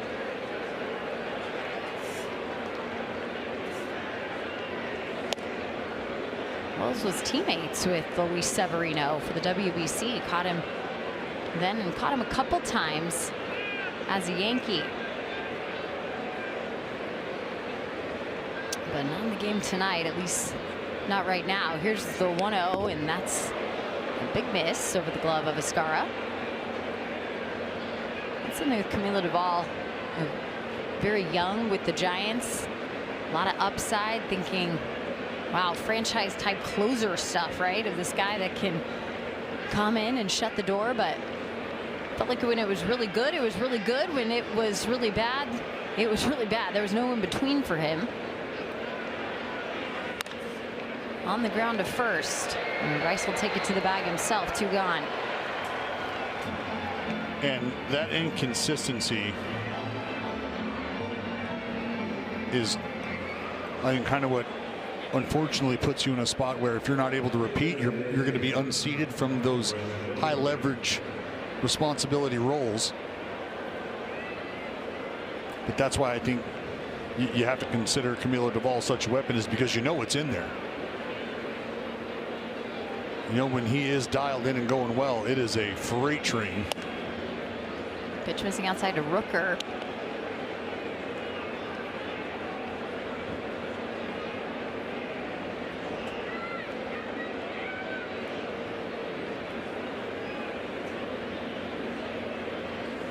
And still a guy with a lot of closer experience. I mean, 105 saves in his career.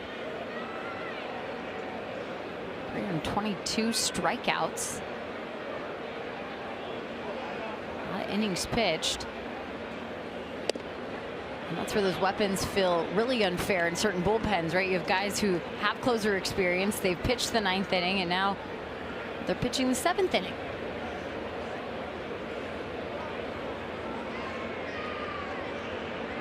Here's the 2-1. Grounder to third. Rosario across the diamond, and Rice can't pick it.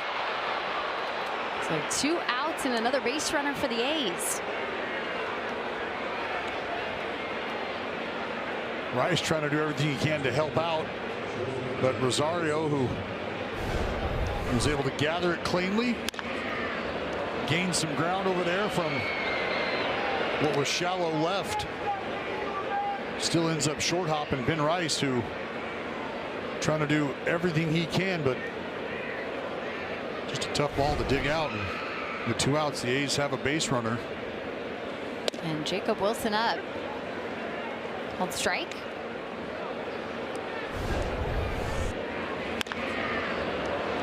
But one thing you have to tip your cap to, Brent Rucker, not just Cadillacing down the line. And now, ooh, thought they had him caught up, but Rice drops it out of his glove. Well, there was nobody home at second base. Ben Rice, I think the reason he ends up losing the baseball is because he knew that there was nobody home. He was not going to have a play to make. I mean, you're not going to see anybody come into the screen until the last minute, and by that time they had no shot at Brent Rooker. So Rooker in a scoring position here. Wilson looking to put the ball in play. 0 for 3 tonight, but all balls have been in. This one to McMahon at short, and that will be the final out. So a runner left on in the 7th. We'll stretch in New York, all tied up at 2.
This copyrighted telecast is presented by authority of the Athletics and may not be reproduced or retransmitted in any form, and the accounts and descriptions of this game may not be disseminated without the express written consent of the Athletics.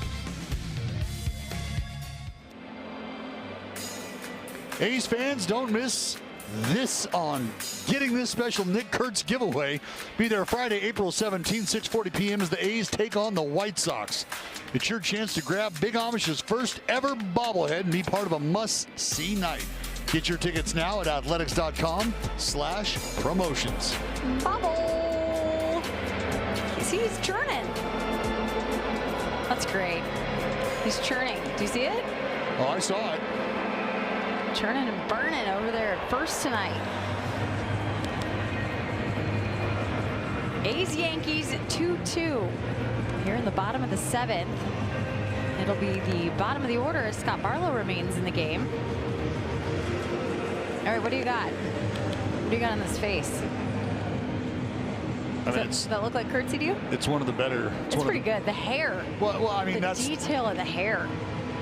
I don't know if I've ever seen his hair that long, but it grew a little bit. But I like it. I mean the butter churning is. It's so good. It's so good. I mean, one of the best nicknames for a guy that just hit the scene, the Big Amish. Here he has commercials, churning butter. Oh, he does. Bobbleheads coming out now. Dude's a star. Let's absolute star. Let's be real. An absolute star. Now Scott Barlow trying to do his star work out of the bullpen for the Athletics here tonight. Ahmed Rosario, Ryan McMahon, Trent Grisham due up.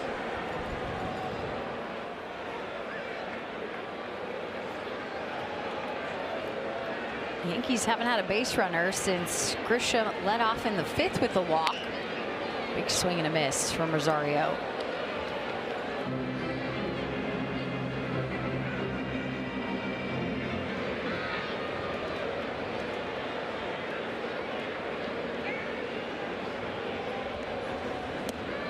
Make it 0-2. Scotty B coming in spinning it, which is exactly what you got to do, especially in a tight ball game like this. But when you start to work your way into the later stages of the ball game. Here's the pitch, a swing and a miss. Curveball gets Rosario, and that is 3 strikeouts in a row dating back to last inning for Barlow. As I was going to say, late in the ball game like this, swing and miss is at a premium. You know, the less pressure that you can apply everywhere, the better, and that means defensively. So if you're able to come in and take care of business all your own, that's even better.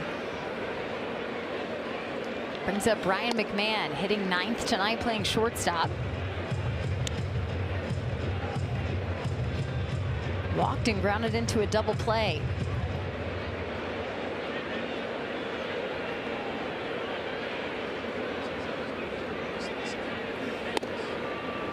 There's a called strike, 1-1.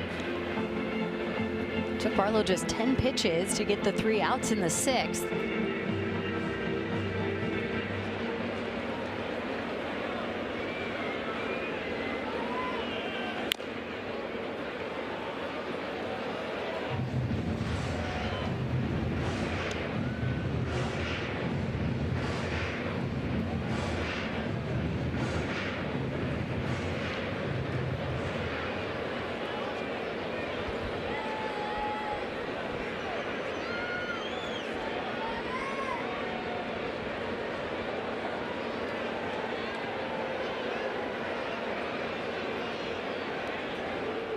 Barlow set. Here's the pitch to McMahon. A swing and a miss. Make it 4 strikeouts in a row. The spin doctor.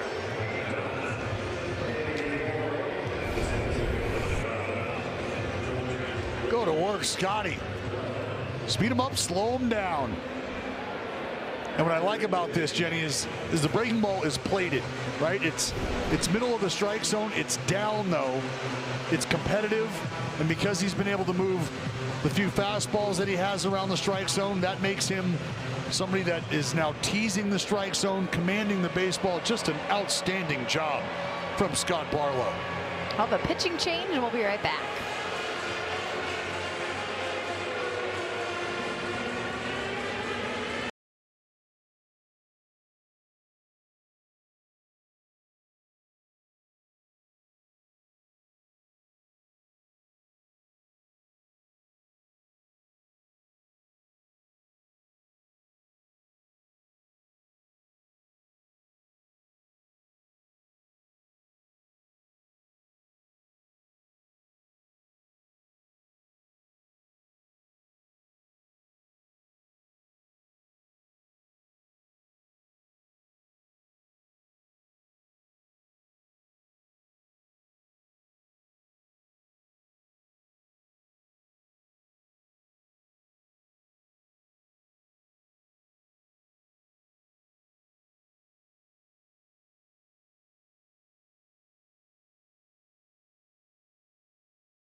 Our upcoming schedule brought to you by Service Champions. It'll be a finale against the Yankees tomorrow, and then 3 against the New York Mets. So the A's staying put right here in New York City. Then a long flight back to the West Coast. They'll have the Rangers for 4 and the White Sox for 3. Good week to be in West Sacramento and be at the ballpark. Cheer on the green and gold. Hogan Harris in the game now to face Trent Grisham. A nice pocket of lefties coming up, sandwiched with Aaron Judge, the righty, in between. But if Hogan Harris can finish out this inning, you like the prospects of keeping the lefty going. The 7th appearance for Hogan Harris. We saw Hogan work quite a bit in that Astro series.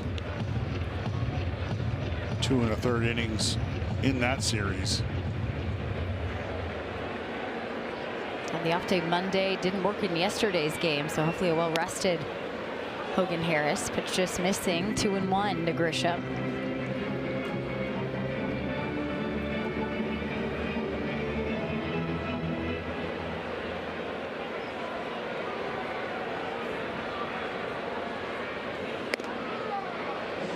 I think with Hogan's stuff, this is a guy that I would love to see start to take ownership of some of these high leverage situations. We mentioned guys trying to establish roles through their performances.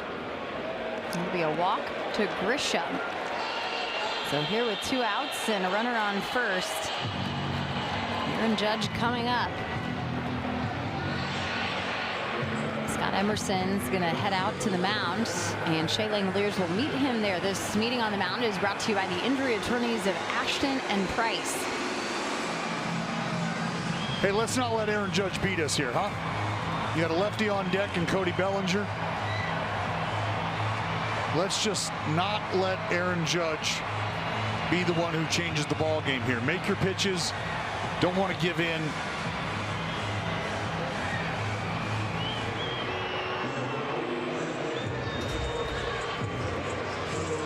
Very little history between Harris and Judge. Just 1 at bat for Aaron Judge. Excuse me, 2 plate appearances. He did walk, but 0 for 1 in the other one. What's something that you do have to consider here is Hogan Harris is, as of right now this season, a reverse split guy, right? Lefties have had more success against him than the right-handers he's faced.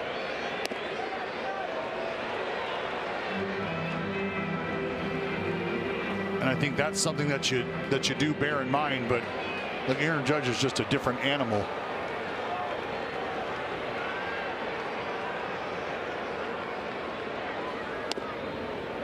3 straight balls to Aaron Judge so far.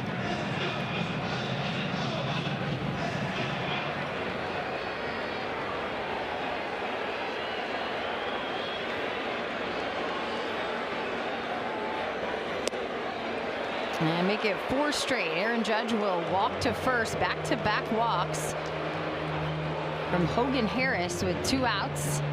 And Cody Bellinger will come up. But history between these two. Bellinger 2 for 4. He does have a home run against the lefty on the mound. And Jenny, that was kind of why I brought up what I did regarding Hogan Harris and not only his splits this year overall, but Cody Bellinger, also a guy who, when you think about it, over his career, Jenny, has hit just a bit better against lefties than he has righties. 267 against lefties as opposed to 258 against righties. OPS right around the same ballpark, 824 OPS against righties as opposed to 804 versus the lefties. So able to deliver a good at bat either side of the platoon. There's those numbers we were just talking about against Hogan Harris. Pitch missing 2-0, and here's a look back at that home run, Dallas. A little fastball, maybe inner third. Bellinger opened up and gave it a ride. Bellinger fouls this.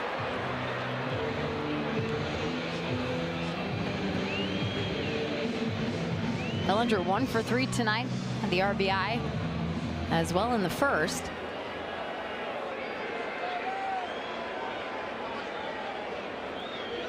Grisham at second, Judge at first, and the pitch missing, 3-1.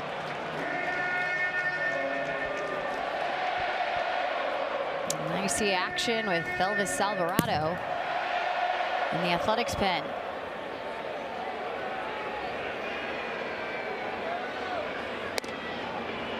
Strike called, and it makes it a full count.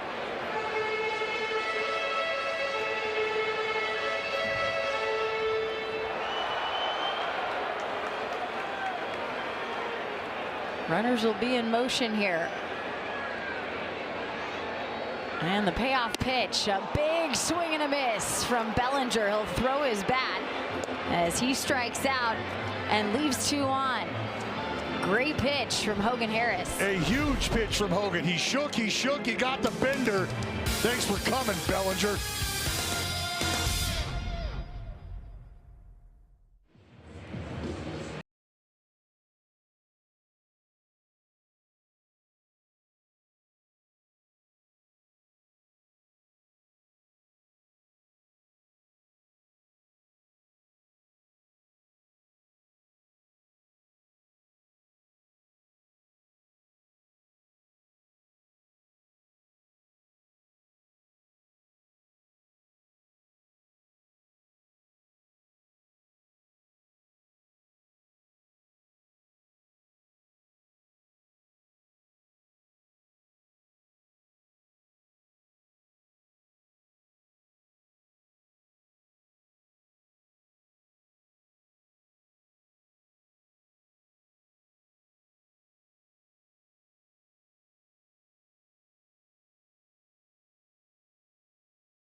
MLB Plus is new for 2026. You can stream MLB Network 24/7 and select out-of-market games every week. Plus live radio broadcasts of every ball game, game day 3D, big inning, and minor league action. Visit MLB.com/MLB Plus to subscribe today. Brent Hendrick on the mound now for the Yankees. The lefty facing the lefty and Lawrence Butler. Muncy, McNeil. So the A's have coming up here in the 8th. The 1-1 count for Lawrence. We saw Hendrick last night came in and squared off against Lawrence Butler. Walked the Law Dog. Yankees sport 3 lefties down in their bullpen. They're running with 9 arms down there as well. They don't need a 5th starter with the way their off days shook out until this round now, called strike 2 and 2. Yankees in a stretch of 13 straight. They had 4 off days in the first 13 days of the season, so a little different for them. Of course, the Athletics can boast a tougher schedule, and that's going to be strike 3. Lawrence immediately tapping his helmet, and we'll go to the ABS challenge. I don't know that Law Dog is going to like this one. Yep. And it is confirmed a strike. No charges remaining. So last challenge for the A's. They took 2 chances tonight, 0 for 2. Langoliers called one on defense in the first, trying to help Severino out. Didn't get the call, and now Butler missing the challenge there. With 1 out, Max Muncy up.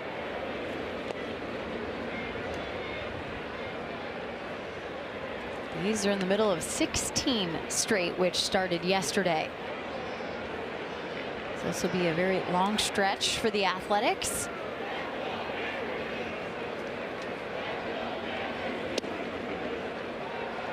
Called strike to Muncy. 1-1. Muncy's 1 for 3. Scored a run here tonight. Scored a run in yesterday's game as well. And was 1 for 4. The bottom of the order for the Athletics. He's been able to do some damage. This one in the air to center field. Pausing will be Trent Grisham, and he'll finally jog to meet the ball. 2 gone. Time now for your Ford Play of the Day, presented by your California Ford dealers. And a special happy birthday to Jeff McNeil. And true to form, Max stays swinging it on his birthday. That knock over to left. Made a great play at second base on the pivot on a double play. Good work, birthday boy. That's right. The former Met back in the Big Apple doing damage. Continues to do damage at Yankee Stadium. He'll, of course, see his former teammates coming up this weekend at Citi Field.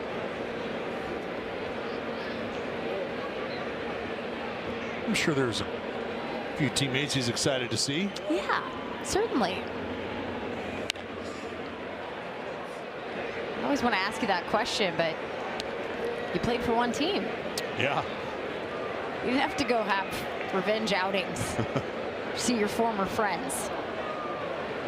I guess you did after they got traded or signed free agent contracts elsewhere.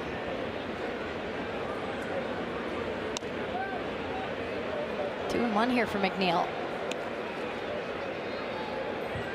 Jake Bird warming up. The Yankees bullpen. He was the first reliever that Aaron Boone went to yesterday, and another hit for the birthday boy. Jeff McNeil will head to second, and extra bases this time for Jeff McNeil. A 2-out double. Swinging back, out of bed. Jeff McNeil deploying the torpedo. It's just a nice, smooth, easy swing.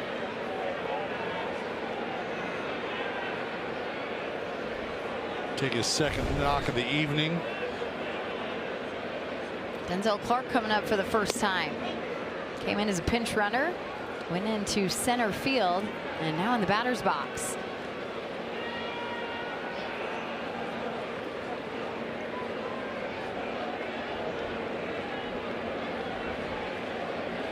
Here's the 1-0 out to left field, and Bellinger will make the grab. That leaves Jeff McNeil stranded at second. Still remains tied at 2 as we go to the bottom of the 8th.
Game summary is brought to you by Toyota. We have a tied game here in New York. The Yankees scored in the first. The A's matched the 2 in the fourth. We've been deadlocked ever since. Ben Rice, the batter, as Hogan Harris remains in the game. Let's catch you up on how we got there. Luis Severino started against his former team in the Yankees. 5 innings, 4 hits, 2 runs, the 5 walks for him. 7 strikeouts on 100 pitches. Will Warren on the other side, 4 2/3, 5 hits, 2 runs, 3 walks, 5 strikeouts. Jeff McNeil 2 for 4 on his birthday. An RBI single, had a double in the top of the 8th. Called strike on Ben Rice. Good to see Jeff McNeil getting in the action offensively for the Athletics. 2-2. Well, it's a veteran presence not only in the lineup but on the defensive side of the ball as well. Ben Rice 0 for 3 with 3 strikeouts tonight and make it 4. Buckle up. A guy that had reached base in every game he played in so far this season comes into this contest and has had a lot of U-turns back to the dugout. Well, how about Hogan just dropping the hammer on Ben Rice? Can I help you, Mr. Rice? Yep. No thanks. Just looking. Tucked into my seatbelt as well. Mark Kotsay going to go get the left-hander. We're all knotted up here in the 8th. We'll be back after this.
This telecast is brought to you by Toyota. Class-leading MPG and more hybrid models than any other brand. Toyota. Let's go places. Chilly night in the Bronx. It's a 2-2 game here at Yankee Stadium. Giancarlo Stanton will have to face Elvis Alvarado, who's entered the game for the A's. Alvarado on right now. And I think a large part of that has to do with his ability to go get a ground ball.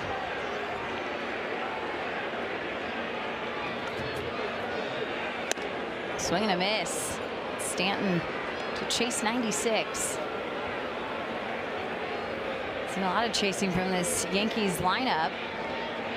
8 of the last 13 batters.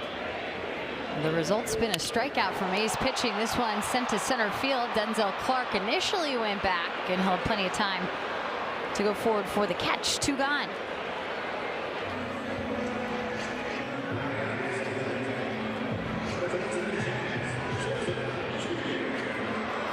And with 2 outs here in the 8th, Jazz Chisholm Jr. will come up for the 4th time. 0 for 1 tonight. He had a strikeout. He also walked twice. The Yankees have not had a hit since the 4th inning when Ahmed Rosario had a single.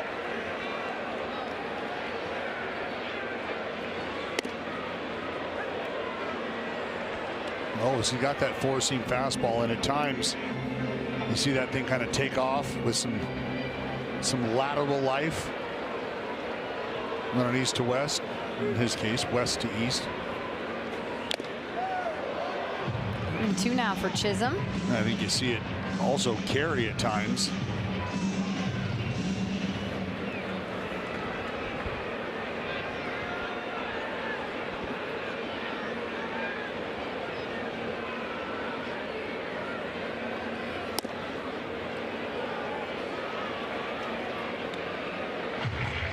It's a pitch for him that when it's down, it can almost act like that sinker. You see some guys top it. When it's up, it really just kind of explodes. There's the 1-2 outside. There it is at 99. You see it just take off. David Bednar starting to loosen now in the Yankee bullpen. Bednar picked up his 5th save of the season in yesterday's 5-3 Yankees win.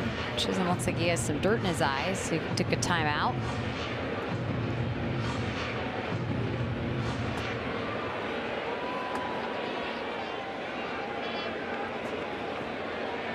Two and 2 is the count. 2 outs here in the 8th. Alvarado delivers. And now it's full.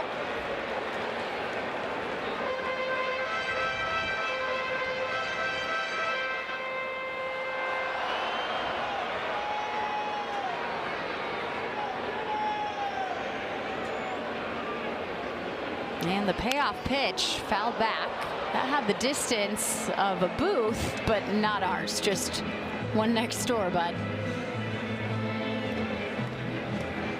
I think I like my odds tomorrow. Oh yeah, tomorrow is going to be a day that if you had a little handheld fishing net, you probably would bring it. Here's the 3-2. Popped up and out of play again.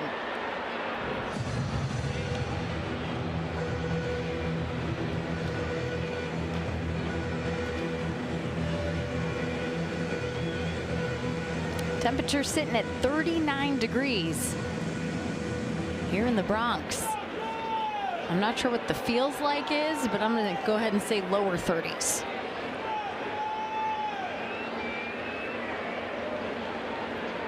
Here's the 3-2, and once again, Chisholm stays alive by fouling it off. Well, the high feels like is of 49. The low feels like is of 29. And it says as of right now, it's just 34. And the swing and a miss. 100 miles per hour. Elvis Alvarado blows Jazz Chisholm away. We'll move to the 9th.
All kiddos, it's your chance to run like a big leaguer.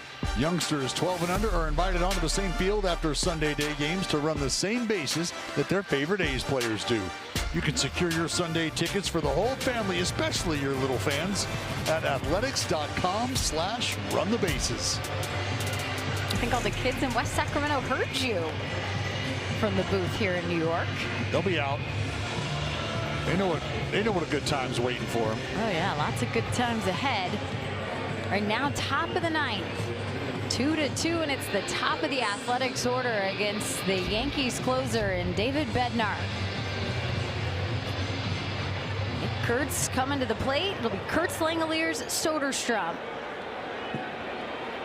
These have 7 hits for their 2 runs. Well, it's a few guys here in a row that can change the score with one swing of the bat. First, Kurtz faced Bednar last night. He was the last batter he faced. Flied out to right and fouls off the first pitch.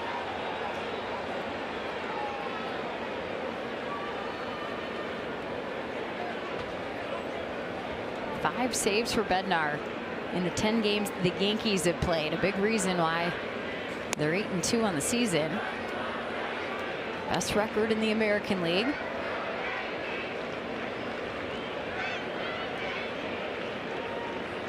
It just shows how important the bullpen can be to a team's success. Swing and a miss from Kurtz. The curveball got him. 1-2. Slowed him way down. Way down.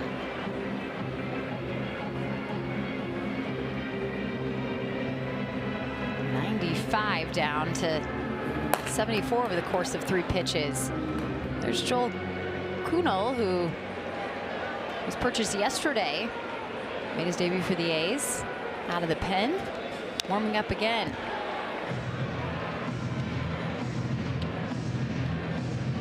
If you missed the move, the A's option Luis Morales, the young starter, down to AAA after his rough start. A's won't need another starter until Friday, so they're riding with 9 in the pen as well. You see Shea Langeliers on deck. He'd love to have Kurtz get on base here, and he will. Sneaks it through on the left side. And Nick Kurtz leads it off with an opposite field hit. Love every bit of that. Great adjustment by Nick Kurtz. It's a changeup up.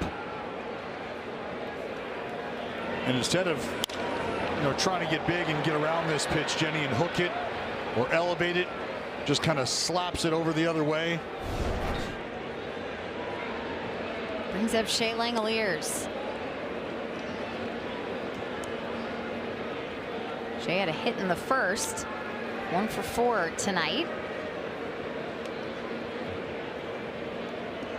The A's catcher was 0 for 4 to open up action against the Yankees yesterday.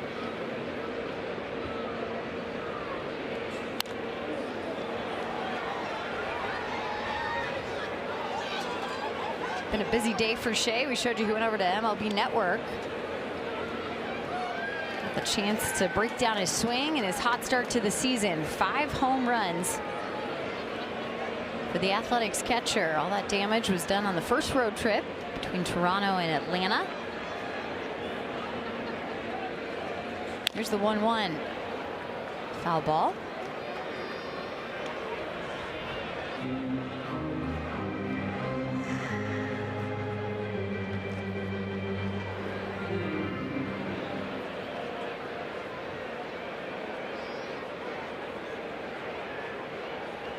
Well, I think it's always nice when we see the players head out to Secaucus and kind of break their performances down. It puts them on the national stage, which we love because we get to have these conversations about them on our broadcast night in and night out. And we understand that, fans of other teams are locked in on their club and they're locked in on their players and even guys in their farm system. So, at breakfast, getting ready for work, whatever it may be, you're flipping through the channels and MLB Network pops on. You got old Langeliers up there breaking it down. Langeliers sending one out to left center field. That's going to roll, and as Cody Bellinger picks it up, Nick Kurtz will get the stop sign at third. A double for Shea. Second and third for the A's. Nobody out here in the ninth. Well, that's a big knock from the backstop. Langeliers gets a 94-mile-an-hour fastball, plucks it off that top shelf. Bellinger trying to cut it off. Keep this ball from getting to the wall. Should it have gotten to the wall? Good chance Nick Kurtz may have came all the way around from first base and scored. That's a big boy moving. And there's Belly. Cut it off. Just get it back in as quickly as you can. Try to keep Langoliers at second. Keep Kurtz at third if you can. Now Aaron Boone will bring the infield in. Just looking to knock something down. Tyler Soderstrom trying to get the ball to the outfield. Swing and a miss, 0-1. Go ahead run for the A's stands 90 feet away in Kurtz.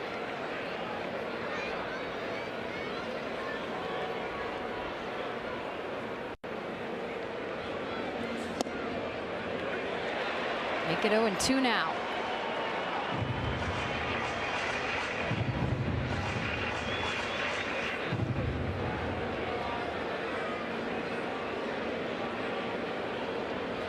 Soderstrom 0 for 4 tonight. He was 2 for 4 yesterday with the RBI double.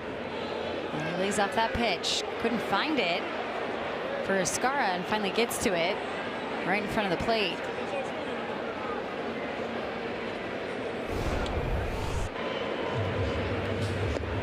Well, Escara smothers it.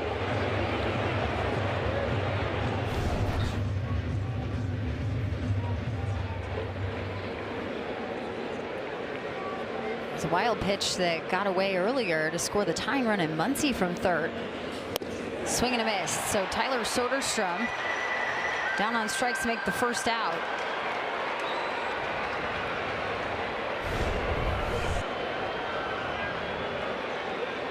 There's that changeup. It's the one he left up to Nick Kurtz that led the inning off. This one's got a little more finish, a little more bite to it.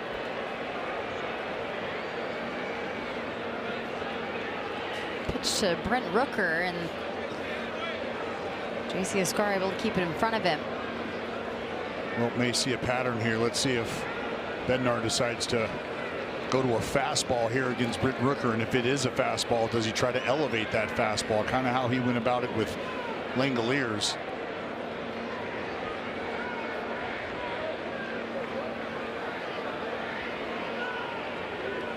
Here's the pitch. Rooker swings to center field. And Trent Grisham will make the catch. Here comes Kurtz. A sacrifice fly. And the Athletics have taken the lead 3-2 as Langoliers moves up to third. Job well done by Brent Rooker. Precisely what you're trying to do. You don't get a pitch that you think you can hammer, but you get something that you think you can drive out deep enough. Brent Rooker gets a breaking ball elevated, says, yeah, I think I can get under that one and give it a ride. He does.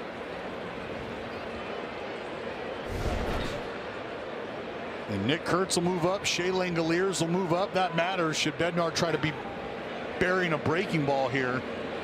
Pitch to Jacob Wilson, foul back.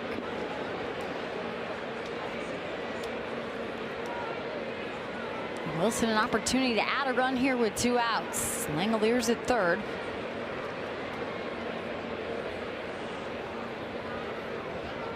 Wilson 0 for 4 so far tonight. Pitch from Bednar, fouled again.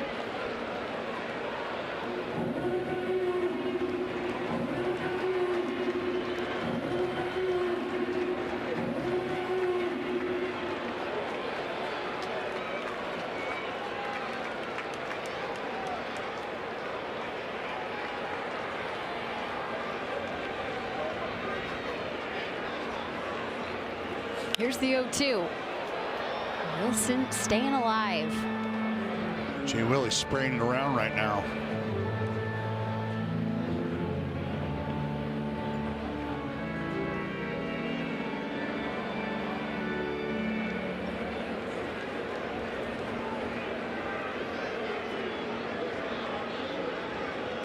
Here's the pitch, and just foul down the third base line. Saw Langoliers jumping out of the way.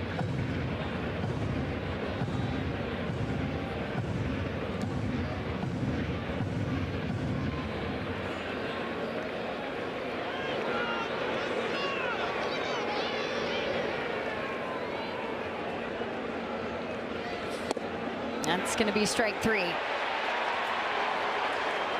Oh, he taps his helmet. Well, but there are no more challenges for the Athletics.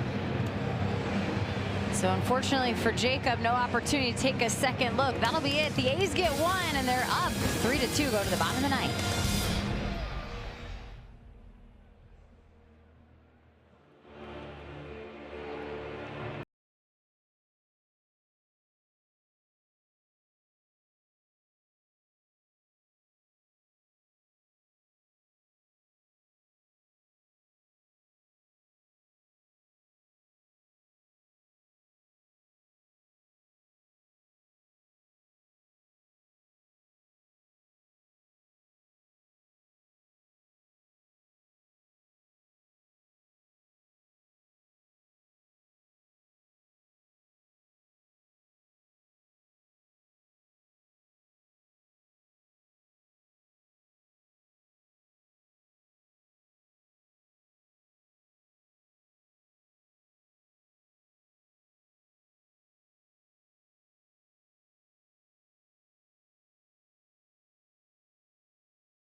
Welcome back. A's have taken the lead here late in the ball game, and the bullpen has done a great job of keeping this Yankee offense at bay. 3 innings so far tonight were the work from the boys down there in that Athletics bullpen. Not a hit allowed, a couple of walks they've worked around, 7 tickets punched, including that last one from Alvarado blowing a hundo past Chisholm. Just a great job, a great bounce back effort from the arm barn. And they're going to turn it over to newly minted Athletic big Joel Kuhnel. What a spot to be in here for the Athletics. Made his A's debut last night at Yankee Stadium. And now a save situation in a 3-2 ball game. JC Escarra leads it off. It'll be the bottom of the order. He'll take a strike. Escarra, Rosario, McMahon up. We'll see if Aaron Boone utilizes the bench at all. Escarra 0 for 2 with the walk. That walk was with bases loaded, and that got the Yankees their second run. 0-2 now. Kuhnel with 1 save in his career. That happened in 2022 when he was a member of Cincinnati. And his appearance last night for the Athletics marked his first time back in the big leagues since 2024 when he was with Tampa Bay. Here's the 0-2. Escarra fouls it.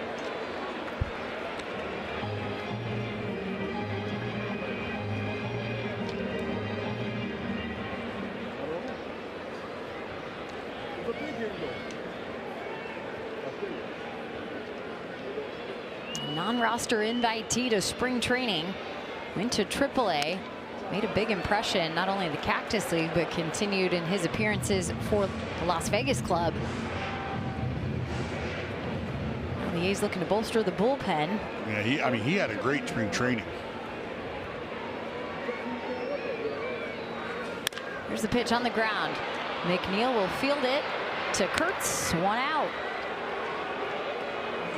And when you just, from a stuff perspective, from a presence perspective, I mean, I think just at initial glance you're thinking, well, that's a man up there who takes up quite a bit of room. 6'5", 290, coming downhill at you. Mid to upper 9s on the fastball. Here's Ahmed Rosario. And Rosario swings at the first pitch. A ground ball to Wilson. 2 gone.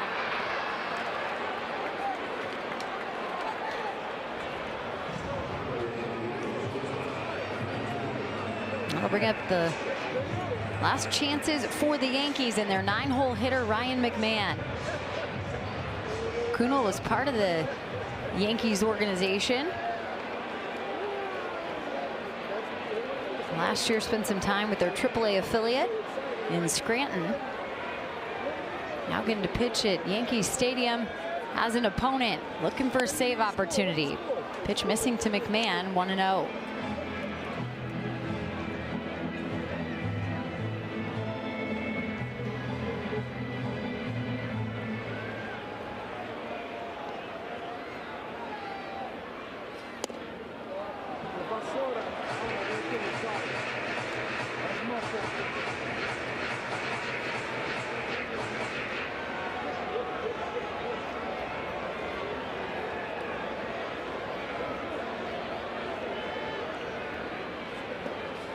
Here's the pitch, and it misses low, 3-0.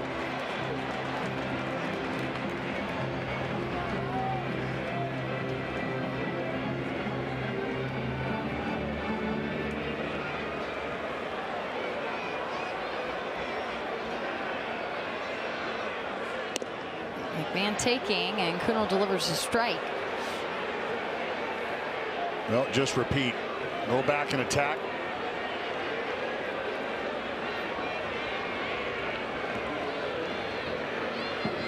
Here's the 3-1, a swing and a miss from McMahon. And you can see why I'm such a big fan of Joel Kunal. He's got 94, 95 running arm side. He can cut you in 93, 94 plus at times. Straighten you out with 95 up top. A lot to get excited about. See if he can finish off McMahon here. Here's the pitch, he does.